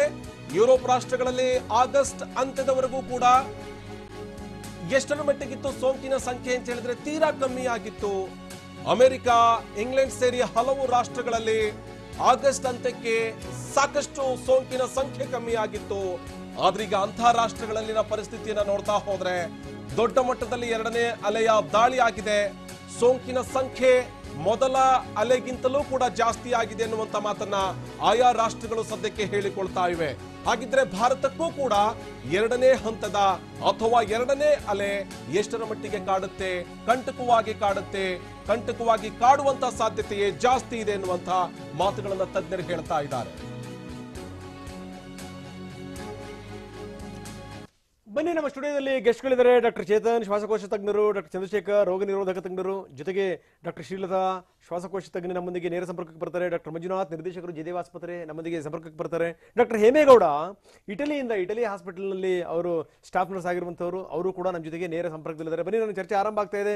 ಡಾಕ್ಟರ್ ಚಂದ್ರಶೇಖರ್ ಅವರ ಮುಖಾಂತರ ರೋಗ ನಿರೋಧಕ ತಜ್ಞರು ಡಾಕ್ಟರ್ ಚಂದ್ರಶೇಖರ್ ಜಿ, ನೋಡ್ತಾ ಇದೀವಿ ನಾವು ಈ ಪ್ಲೇಗ್ ವಿಚಾರಕ್ಕೆ ಸಂಬಂಧಪಟ್ಟಂಗೆ ನಾವು ಮಾತಾಡ್ತಾ ಇದ್ವಿ. ಪ್ಲೇಗ್ ಆರಂಭದಲ್ಲಿ ಬಂದಂಥ ಸಂದರ್ಭದಲ್ಲಿ ಬಂತು ಹೋಯ್ತು, ಆವಾಗ ಜನ ಬಂತಪ್ಪ ಮಹಾಮಾರಿ ಹೊರಟೋಯ್ತು ಅಂತೇಳಿ ಸ್ವಲ್ಪ ನಿರಾಳರಾದ್ರು. ಆದರೆ ಬಂದಂಥ ಎರಡನೇ ಅಲೆ ಇದೆಯಲ್ಲ, ಅದು ಎಷ್ಟರ ಮಟ್ಟಿಗಿತ್ತು ಅಂತಂತಂದ್ರೆ ಊರಿಗೂರೇ ಖಾಲಿ ಆಯಿತು. ಈಗಲೂ ಕೂಡ ಈ ನಮ್ಮ ಊರುಗಳಲ್ಲಿ ಹೋಗಿ ನೋಡಿದ್ರೆ ನೀವು ಕೆಳಗೋಟೆ, ಮೇಲ್ಕೋಟೆ ಅನ್ನುವಂಥದ್ದು, ಹೊರ ಊರು, ಒಳ ಊರು ಅನ್ನುವಂಥದ್ದನ್ನೆಲ್ಲ ನೋಡ್ತೀವಲ್ಲ ನಾವು, ಇದು ಅದರ ಸೂಚನೆ. ಇದು ಎಲ್ಲ ಒಂದು ಕಡೆಗೆ ಈ ಕೊರೋನಾ ನೋಡಿದಂಥ ಸಂದರ್ಭದಲ್ಲೂ ಕೂಡ ಹಂಗೆ ಅನಿಸ್ತಾ ಇದೆ. ಈ ಮೊದಲನ ಅಲೆ ಹೋಯಿತು, ಕಡಿಮೆ ಆಗ್ತಾ ಇದೆ ಅನ್ನುವಂಥ ಸಂದರ್ಭದಲ್ಲಿ ಈಗ ಎರಡನೇ ಅಲೆ ಯುರೋಪನ್ನ ನಡಗಿಸ್ತಾ ಇದೆ. ನಿನ್ನೆ ದೆಹಲಿನಲ್ಲಿ ಇದ್ದಕ್ಕಿದ್ದ ಹಾಗೆ ಸಾವಿನ ಸಂಖ್ಯೆ ಜಾಸ್ತಿ ಆಗಿದೆ, ನಿನ್ನೆ ಕಡಿಮೆ ಆಯಿತು ಅನ್ನೋಷ್ಟರ ಮಟ್ಟಿಗೆ. ಈಗ ನೋಡ್ತಾ ಇದ್ದೀವಿ ನಾವು ಇಲ್ಲಿ ಪಾಸಿಟಿವ್ ಸಂಖ್ಯೆ ಕಡಿಮೆ ಆಗ್ತಾ ಇದೆ ಕರ್ನಾಟಕದಲ್ಲಿ ಅನ್ನುವಂಥ ಸಂದರ್ಭದಲ್ಲಿ ಈಗ ಮತ್ತೆ ಎರಡನೇ ಅಲೆ ಕೂಡ ಅಪ್ಪಳಿಸ್ತಿದೆ ಅನ್ನುವಂಥದ್ದು. ಏನಂತೀರಿ ಸರ್? ಅಲ್ಲ, ಅಂದರೆ ಈಗ ನಾವು ಹಿಂದಿನ ಪ್ಲೇಗ್ನ ಎಕ್ಸ್ಪೀರಿಯನ್ಸ್ ಏನಿದೆ, ಅದು 20-30 ವರ್ಷದ ಹಿಂದಿನ ಪ್ಲೇಗ್ ಎಕ್ಸ್ಪೀರಿಯನ್ಸ್ನ ಈ ಕರೆಂಟ್ ಪೊಸಿಷನಲ್ಲಿ ಅಪ್ಲೈ ಮಾಡೋದು ಭಾಳ ತಪ್ಪು ಅನ್ಸುತ್ತೆ. ಯಾಕೆಂದರೆ ಆಗಿನ ಪೊಸಿಷನ್ನಲ್ಲಿ ನಮ್ಮ ಟ್ರೀಟ್ಮೆಂಟ್ ಕೊಡತಕ್ಕಂತಹ ಶಕ್ತಿ ಅವೆಲ್ಲ ಅಷ್ಟಿರಲಿಲ್ಲ. ಕರೆಕ್ಟ್. ಪ್ಲೇಗಿಗೂ ಮತ್ತೆ ಪ್ಲೇಗಿಗೂ ಈ ಕರೋನಾಗೂ ಬಹಳ ವ್ಯತ್ಯಾಸ ಇದೆ. ಪ್ಲೇಗು ಪ್ರಾಣಿಗಳಿಂದ ಏನಾಗುತ್ತೆ ಅಂದ್ರೆ ಮನುಷ್ಯನಿಗೆ ಹರಡೋದ್ರಿಂದ ಪ್ರೊಟೆಕ್ಷನ್ ಅನ್ನ ನಾವು ಮನುಷ್ಯನಿಂದ ಮಾಡ್ಕೋಬೇಕು, ಅದೇ ದೊಡ್ಡ ತಾಪತ್ರೆ. ಇದರಲ್ಲಿ ಇರ್ತಕ್ಕಂತಹ ಕೀ ಪ್ರಾಬ್ಲಮ್ ಏನಂತ ಹೇಳಿದ್ರೆ, ಅಲ್ಲಿ ಇಲಿಗಳನ್ನ ತೆಗೆದುಬಿಟ್ಟಿದ್ರೆ ಪ್ಲೇಗ್ ಹೋಗ್ಬಿಡ್ತಾ ಇತ್ತು. ಇಲ್ಲಿ ಹಾಗಲ್ಲ, ಮನುಷ್ಯನಿಂದ ಹರಡೋದ್ರಿಂದ ಮನುಷ್ಯನಿಂದ ದೂರ ಇರಬೇಕು ಅನ್ನೋದು ಇಂಪಾರ್ಟೆಂಟ್ ಪಾಯಿಂಟ್ಸ್ ಬರುತ್ತೆ.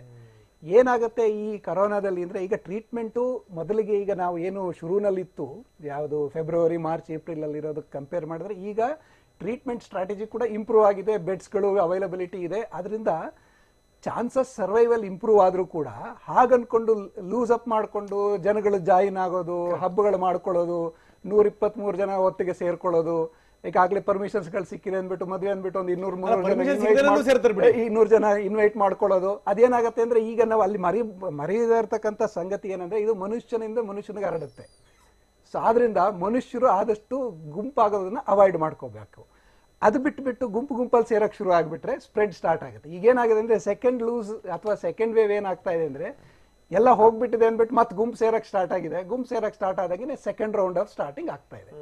ಸೊ ಇಲ್ಲಿ ಪ್ರಾಬ್ಲಮ್ ಇರ್ತಕ್ಕಂಥ ಅರ್ಥ ಮಾಡ್ಕೋಬೇಕಾಗಿದ್ದು, ಏನು ನಾವು 3 ತಿಂಗಳ ಹಿಂದೆ ಮಾಡ್ತಿದ್ವಿ ಅದನ್ನೇ ಇನ್ನೂ ಒಂದು 6 ತಿಂಗಳು ಅಥವಾ 1 ವರ್ಷದವರೆಗೂ ಇಟ್ಕೊಂಡಿದ್ರೆ ಈ ಒಂದು ರಿಪೀಟ್ ಆಗತಕ್ಕಂತಹ ಚಾನ್ಸಸ್ ಕಡಿಮೆ ಆಗುತ್ತೆ. ಅದು ಕೀ ಪಾಯಿಂಟ್ ನೀವು ತಿಳ್ಕೊಬೇಕಾದ್ರೆ. ಎಸ್ ಚಂದ್ರಶೇಖರ್ ಜನ ಇನ್ನಷ್ಟು ಮಾತಾಡೋಣ. 3 ತಿಂಗಳ ಹಿಂದೆ ನಾವ್ ಏನ್ ಮಾಡಿದ್ವಿ ಅಂತ ನೋಡಿದ್ರೆ ಏನು ಮಾಡಿಲ್ಲ ಅಂತ ಅನಿಸ್ತಾ ಇದೆ. ಯಾಕಂದ್ರೆ ಯಾವ್ದಾರ ಸಂತೆ ಅಂದ್ರೆ ಜನ ಹೆಂಗ್ ಸೇರ್ತಾ ಇದ್ರು, ಯಾವ್ದಾರ ಹಬ್ಬ ಹರಿದಿನಗಳು ಜನ ಹೆಂಗ್ ಸೇರ್ತಾ ಇದ್ರು ಅಂತೆಲ್ಲ ನೋಡ್ತಾ ಇದ್ವಿ ನಾವು.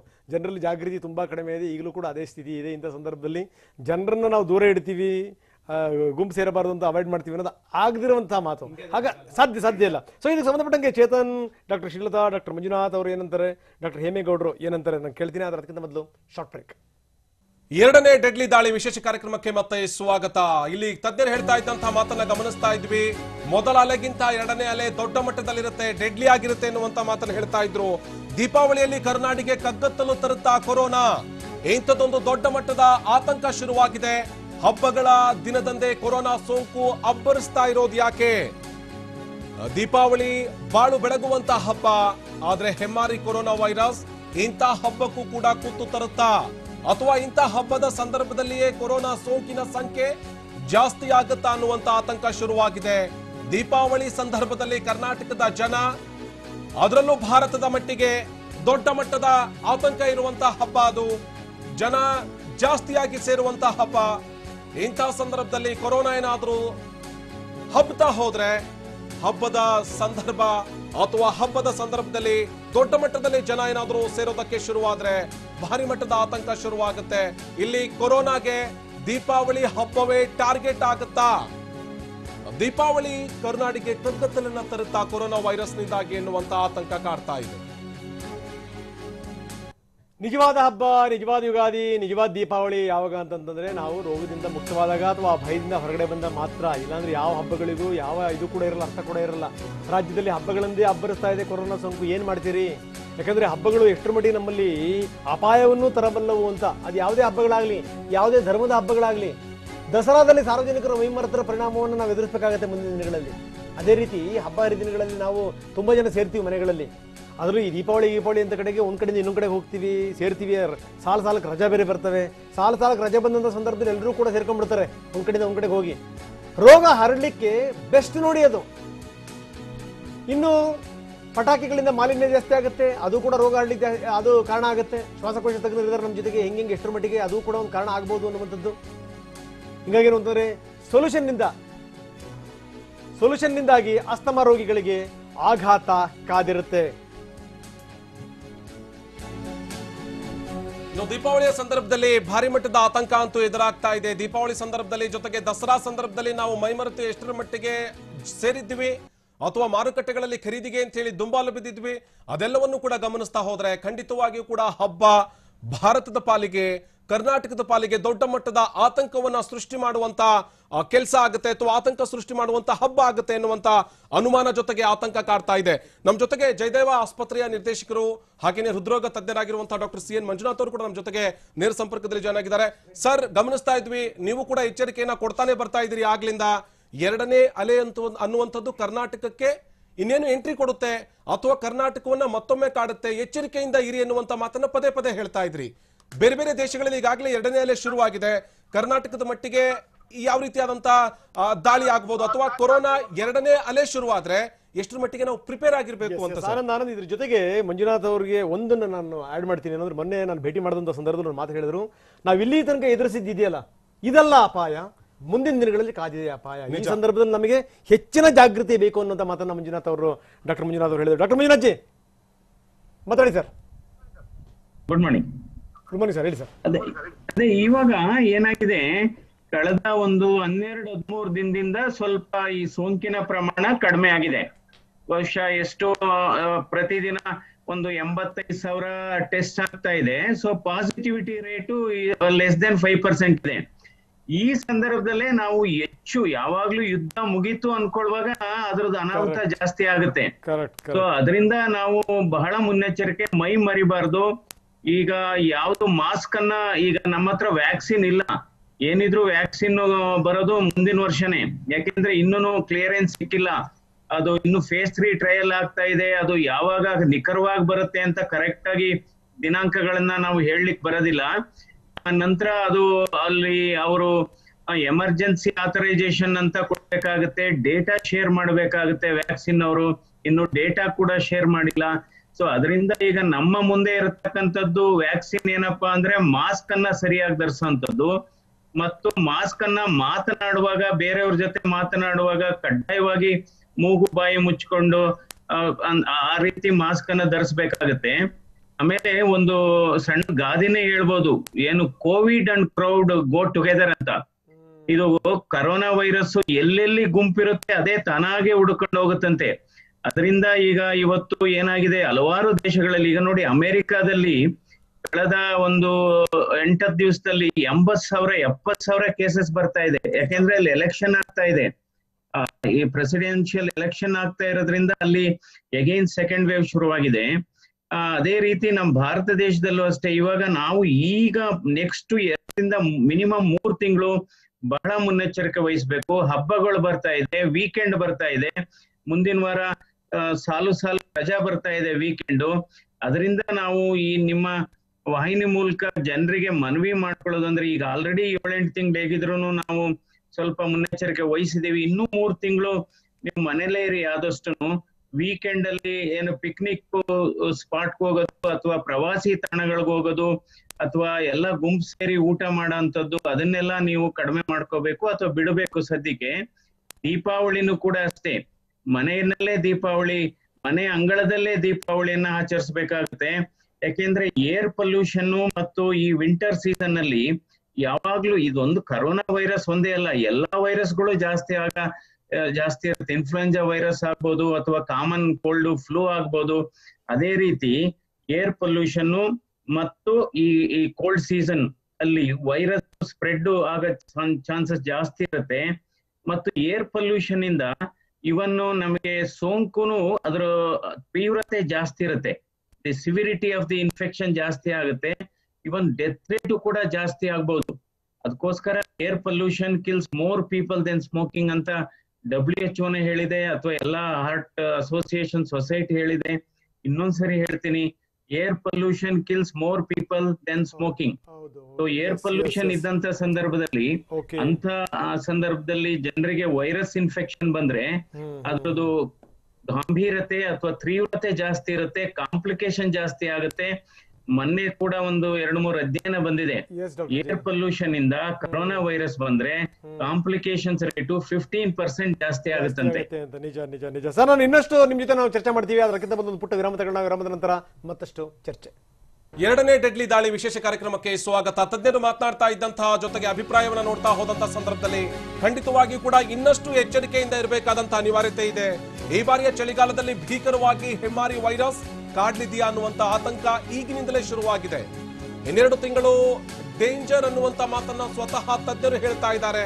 ಇಂಥ ಮಾತನ್ನ ಹೇಳೋದಕ್ಕೂ ಕೂಡ ಒಂದಷ್ಟು ಕಾರಣಗಳಿದೆ. ಬಿಸಿಲಿರುವಾಗಲೇ ಪ್ರಾಣ ಹಿಂಡಿದಂತ ಕೊರೋನಾ ವೈರಸ್ ಚಳಿಗಾಲದಲ್ಲಿ ಇನ್ನಷ್ಟು ಡೆಡ್ಲಿ ಆಗುತ್ತೆ, ಮತ್ತೊಂದಷ್ಟು ಜನರಿಗೆ ಸಮಸ್ಯೆಯನ್ನ ಉಂಟು ಮಾಡುತ್ತೆ. ಚಳಿಗಾಲದ ವಾತಾವರಣದಲ್ಲಿ ಕೊರೋನಾ ವೈರಸ್ ಮತ್ತಷ್ಟು ಜನರನ್ನ ಸಂಕಷ್ಟಕ್ಕೀಡು ಮಾಡುತ್ತೆ. ಈ ಬಾರಿಯ ಚಳಿಗಾಲದ ಸಂದರ್ಭ ಮತ್ತೊಂದಷ್ಟು ಎಚ್ಚರಿಕೆಯಿಂದ ಇರಬೇಕಾದಂತಹ ಅನಿವಾರ್ಯತೆ, ಮತ್ತೊಂದಷ್ಟು ಎಚ್ಚರಿಕೆಯಿಂದ ವಹಿಸಬೇಕಾದಂತಹ ಅನಿವಾರ್ಯತೆ ಇದೆ. ಈ ಕಾರಣಕ್ಕಾಗಿ ತಜ್ಞರು ಕೂಡ ಎಚ್ಚರಿಕೆಯಿಂದ ಇರಿ ಎನ್ನುವಂತ ಮಾತನ್ನು ಹೇಳ್ತಾ ಇದ್ದಾರೆ. ರೋಗ ಹರಡಲಿಕ್ಕೆ ವಾತಾವರಣ ಕೂಡಿ ಬರ್ತಾ ಇದೆ. ಯಾಕಂದ್ರೆ ನೀವು ಹೊರಗಿನ ವಾತಾವರಣ ನೋಡ್ತಾ ಇದ್ದೀರಿ, ಪಕ್ಕಾ ಏನು ರೋಗಗ್ರಸ್ತ ಆಗಲಿಕ್ಕೆ ಅದ್ಭುತವಾದಂತಹ ವಾತಾವರಣ ಅದು. ಇನ್ನು ಜೊತೆಗೆ ಏನು ಅಂದರೆ ಈ ಸುತ್ತಮುತ್ತ ಎಷ್ಟರ ಮಟ್ಟಿಗೆ ನೀರು ನುಗ್ಗಿದೆ, ಬೇರೆ ಬೇರೆ ಊರುಗಳಲ್ಲಿ ನೋಡ್ತಾ ಇದೀವಿ. ಸಾಂಕ್ರಾಮಿಕ ರೋಗಗಳು ಶುರುವಾಯಿತು ಅಂದ್ರೆ ದೇವರೇ ಕಾಪಾಡಬೇಕು. ಚಳಿಗಾಲ ಶುರುವಾಗ್ತಾ ಇದೆ, ಇನ್ನೇನು ಗೊತ್ತಾ, ವಿಪರೀತವಾದಂಥ ಅಲರ್ಜಿಗಳು ಜಾಸ್ತಿ ಆಗುತ್ತೆ. ಬೇಸಿಗೆನಲ್ಲಿ ಕೊರೋನಾ ರಾಜ್ಯದ ಜನತೆಗೆ ಭಾರಿ ಗಂಡಾಂತರ ತಂದಿತ್ತು. ಯಾರೋ ಅವ್ರ ಮಂತ್ರಿಗಳು ಹೇಳಿದ್ರು, ನೋಡಿ ನೀವೀಗ ಈ ಬೇಸಿಗೆ ಬಂತು, ಕೊರೋನಾ ಹಬ್ಬಲ್ಲ ಯಾವುದೇ ಕಾರಣಕ್ಕೂ ಅಂತಂದ್ರು. ಅವರೆಲ್ಲದನ್ನೂ ಕೂಡ ಊಹೆಯನ್ನ ಎಲ್ಲ ಉಲ್ಟಾ ಮಾಡ್ತಾ ಬಿಡಿ, ಪ್ರಶ್ನೆ ಬೇರೆ. ಇನ್ನು ಅದರಲ್ಲೂ ಚಳಿಗಾಲ ಹೇಳಿ ಮಾಡಿಸಿ ಹೇಳಿ ಕೇಳಿ ಶ್ವಾಸಕೋಶ ಮತ್ತೆ ಉಸಿರಾಟದ ಸಂಬಂಧಿ ಕಾಯಿಲೆಗಳು ಹೆಚ್ಚಾಗ್ತವೆ. ಬೆಂಗಳೂರು ಇದೆಯಲ್ಲ, ಅದು ಒಂಥರ ಅಲರ್ಜಿ ಹಬ್ಬದು. ಇಂಥ ಸಂದರ್ಭದಲ್ಲಿ ಬೆಂಗಳೂರಿನ ಜನರಿಗಂತೂ ಇದು ಭಯಂಕರವಾಗಿ ಕಾಡುತ್ತೆ ಇದು. ಆಮೇಲೆ ಒಂದು ಸರಿ ದೇಹ ನಿಮ್ದು ದುರ್ಬಲ ಆಯ್ತು ಅಂತ ತಿಳ್ಕೊಳ್ಳಿ, ಅದು ಒಂದಕ್ಕೆ ಸೀಮಿತ ಆಗಲ್ಲ, ಅದು ಬೇರೆ ಬೇರೆ ರೋಗಗಳು ಕೂಡ ಸುಲಭವಾಗಿ ನಿಮ್ಮ ದೇಹವನ್ನು ಪ್ರವೇಶ ಮಾಡಬಹುದು. ಜೊತೆಗೇನು ಅಂತಂದ್ರೆ ಏನಾದರೂ ಈ ರೀತಿ ಈ ಕೊರೋನಾ ವೈರಸ್ ಇತ್ತು ಅಂತಂದ್ರೂ ಕೂಡ ಅದು ನಿಮ್ಗೆ ಹೆಚ್ಚಿನ ಬಾಧಿಸಬಹುದು. ನಿಮಗೆ ಸಿಂಪ್ಟಮೆಟಿಕ್ ಆಗುವಂಥದ್ದು ದೊಡ್ಡ ಪ್ರಮಾಣದಲ್ಲೇನೆ ನಿಮಗೆ ತೊಂದರೆಯನ್ನು ಕೊಡಬಹುದು. ಹೀಗಾಗಿ ನಾವು ಬಹಳ ಬಹಳ ಜಾಗೃತಿಯಿಂದ ಇರಬೇಕು. ಅದೊಂದು ಮಾತ್ರ ಉಳಿದಿರುವಂಥ ಕೆಲಸ. ಡಾಕ್ಟರ್ ಚಂದ್ರಶೇಖರ್ ಜಿ, ನಾವು ನೋಡ್ತಾ ಇದೀವಿ, ಸಾಕಷ್ಟು ಸಂಗತಿಗಳನ್ನು ಮಾತಾಡ್ತಾ ಇದೀವಿ. ಈ ಹೇಳಿ ಕೇಳಿ ಈ ವೆದರ್ ನೋಡ್ತಾ ಇದೀವಿ ನಾವು ಹೊರಗಡೆಗೆ, ಜೊತೆಗೆ ವಿಪರೀತವಾಗಿ ಸುರಿತಿರುವಂಥ ಮಳೆ. ಕರ್ನಾಟಕದ ಬೇರೆ ಬೇರೆ ಭಾಗಗಳಲ್ಲಿ ನೋಡ್ತಾ ಇದೀವಿ ಎಷ್ಟರ ಮಟ್ಟಿಗೆ ನೀರು ನುಗ್ಗಿದೆ. ಇನ್ನು ಚಳಿಗಾಲ ಬೇರೆ ಶುರು ಆಗ್ತಾ ಇದೆ. ಎಲ್ಲವೂ ಕೂಡ ಹೇಳಿ ಮಾಡಿಸ್ತಂಗಿದೆ ಸರ್. ಇದು ಹೇಗಾಗ್ತಾ ಇದೆ ಅಂದರೆ ಪರಿಸ್ಥಿತಿ ವೈರಸ್ ಸ್ಪ್ರೆಡ್ ಆಗಲಿಕ್ಕೆ ಮತ್ತು ವೈರಸ್ ಬಂದಾಗ ಕಾಯಿಲೆ ಜಾಸ್ತಿ ಆಗಲಿಕ್ಕೆ ಏನಾಗಬೇಕು ಆ ಪರಿಸ್ಥಿತಿ ಥರ ಬರ್ತಾ ಇದೆ. ಈಗ ಹೇಳಿದ ಮಟ್ಟಿಗೆ ಹಾಗೇನೆ ಈಗ ಚಳಿಗಾಲದಲ್ಲಿ ಯಾವುದೇ ಒಂದು ಇನ್ಫೆಕ್ಷನ್ ಆದರೆ ಇನ್ಫೆಕ್ಷನ್ನು ಸ್ವಲ್ಪ ಜಾಸ್ತಿ ಪ್ರಮಾಣದಲ್ಲೇ ಇರುತ್ತೆ. ಈಗ ಫಾರ್ ಎಕ್ಸಾಂಪಲ್ ನಮ್ಮ ಹಳೆ ಮಿತ್ರ ಇನ್ಫ್ಲೂಯೆನ್ಸಾ ಏನಿತ್ತು, ಆ ಹಳೆ ವೈರಸ್, ಅದು ಕೂಡ ಚಳಿಗಾಲದಲ್ಲಿ ಇನ್ಫೆಕ್ಷನ್ನು, ನ್ಯೂಮೋನಿಯಾ, ಕಾಂಪ್ಲಿಕೇಶನ್ಸು ಸೆಕೆಗಾಲಕ್ಕಿಂತಲೂ ಜಾಸ್ತಿ. ನಿಜ ನಿಜ. ಡಾಕ್ಟರ್ ಚಿತ್ರ ಅವರೇ ಆಗ್ಲೇ ಹೇಳ್ತಾ ಇದ್ರಿ, ಬೆಂಗಳೂರು ಒಂದ್ ರೀತಿ ಅಲರ್ಜಿ ಹಬ್ ಅನ್ನುವಂತ ಮಾತು. ಸಾಕಷ್ಟು ಜನ ಕಾಂಪ್ರಮೈಸ್ ಲಂಗ್ಸ್ ಇರುವಂತ ಜನ ಜಾಸ್ತಿ ಇದ್ದಾರೆ, ಇಲ್ಲಿ ಆಸ್ತಮಾ ಪೇಷಂಟ್ ಕೂಡ ಜಾಸ್ತಿ ಇದ್ದಾರೆ.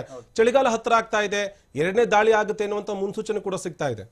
ಸೊ ನೀವು ಸ್ವಲ್ಪ ವಿಚಾರ ಮಾಡಿದ್ರೆ ಯಾಕೆ ಮುಂಬೈನ ಓವರ್ಟೇಕ್ ಮಾಡಿದೆ ಬ್ಯಾಂಗ್ಳೂರ್ ಅರ್ಬನ್ ಕೇಸಸ್, ಇದು ಎಫೆಕ್ಟ್ ಯಾಕೆ ಅಂದರೆ ಬಿಕಾಸ್ ಆಫ್ ದಿಸ್. ಬ್ಯಾಂಗ್ಳೂರು ಒಂದು allergy hub. So majority of the patients ಏನು ಮಾಡ್ತಿದ್ದಾರೆ ಮಾನ್ಸೂನ್ ನಂತರ ಅವ್ರು ಬರೋ ಸಿಂಪ್ಟಮ್ಸ್ನ ಅಂಡರ್ ಎಸ್ಟಿಮೇಟ್ ಮಾಡ್ತಿದ್ದಾರೆ. ಈಗ ನನ್ಗೆ ಲಾಸ್ಟ್ ಇಯರ್ ಬಂದಿರೋ ಸೀಸನಲ್ ಕೋಲ್ಡ್ ಅಲರ್ಜಿ, ಕೆಮ್ಮು, ನೆಗಡಿ ಅಂತ they underestimating, they are wasting their time at home. So ನಾವು ಎಷ್ಟೇ ಜಾಗೃತಿ ಮೂಡಿಸ್ಬೋದು, ನಾವು ಒಪಿನಿಯನಲ್ಲಿ ನಾನು ಫೇಸ್ಬುಕ್ ಪೋಸ್ಟ್ಗಳ ಮೂಲಕ ನಾನು ಎಷ್ಟೋ ಜಾಗೃತಿ ಮೂಡಿಸ್ತಾ ಇದ್ದೀನಿ ಅದ್ರ ಬಗ್ಗೆ, ಸ್ಟಿಲ್ ಪೇಷಂಟ್ಸು ನಂಬಿಕೆ ಇಲ್ಲ. ಒಂದು ಏನು ಅಂದರೆ, ಇಲ್ಲ ಬಿಡಿ ನನ್ನ ನೆಗಡಿ ಕೋಲ್ಡು ನನಗೆ ಲಾಸ್ಟ್ ಇಯರ್ ಬರೋದು ಅದೇ ಬರ್ತಾ ಇದೆ ಅಂತ. ನನಗೆ ಹೇಳ್ತಾ ಇರ್ತೀವಿ ಎಲ್ಲರಿಗೂ, ಈ ವರ್ಷ ಕೋವಿಡ್ ಇದೆ, ಇಟ್ಸ್ ಅ ಪ್ಯಾಂಡಮಿಕ್, ಅದು ಪೀಕಲ್ಲಿ ಬಂದಿದ್ದೀವಿ, ಹಾಗಾಗಿ ರೋಗ ಲಕ್ಷಣಗಳು ಒಂದಕ್ಕೊಂದು ತಾಳೆ ಆಗುತ್ತೆ. So you should be very careful. ಅದಕ್ಕೆ ಪಲ್ಸ್ ಆಕ್ಸಿಮೆಟ್ರಿ ಯೂಸ್ ಮಾಡಿ, 5 ನಿಮಿಷ ಫಾಸ್ಟಾಗಿ ವಾಕ್ ಮಾಡಿ ಪಲ್ಸ್ ಆಕ್ಸಿಮೆಟ್ರಿ, ಆಕ್ಸಿಜನ್ ಚೆಕ್ ಮಾಡ್ಕೊಳ್ಳಿ, ಸ್ಯಾಚುರೇಷನ್ ಚೆಕ್ ಮಾಡ್ಕೊಳ್ಳಿ, ಮತ್ತು ಬೇಗ ಬಂದು ತೋರಿಸ್ಕೊಳ್ಳಿ. ಆ್ಯಂಟಿವೈರಲ್ ಸ್ಟಾರ್ಟ್ ಮಾಡಿ early, 3 to 5 days, very crucial.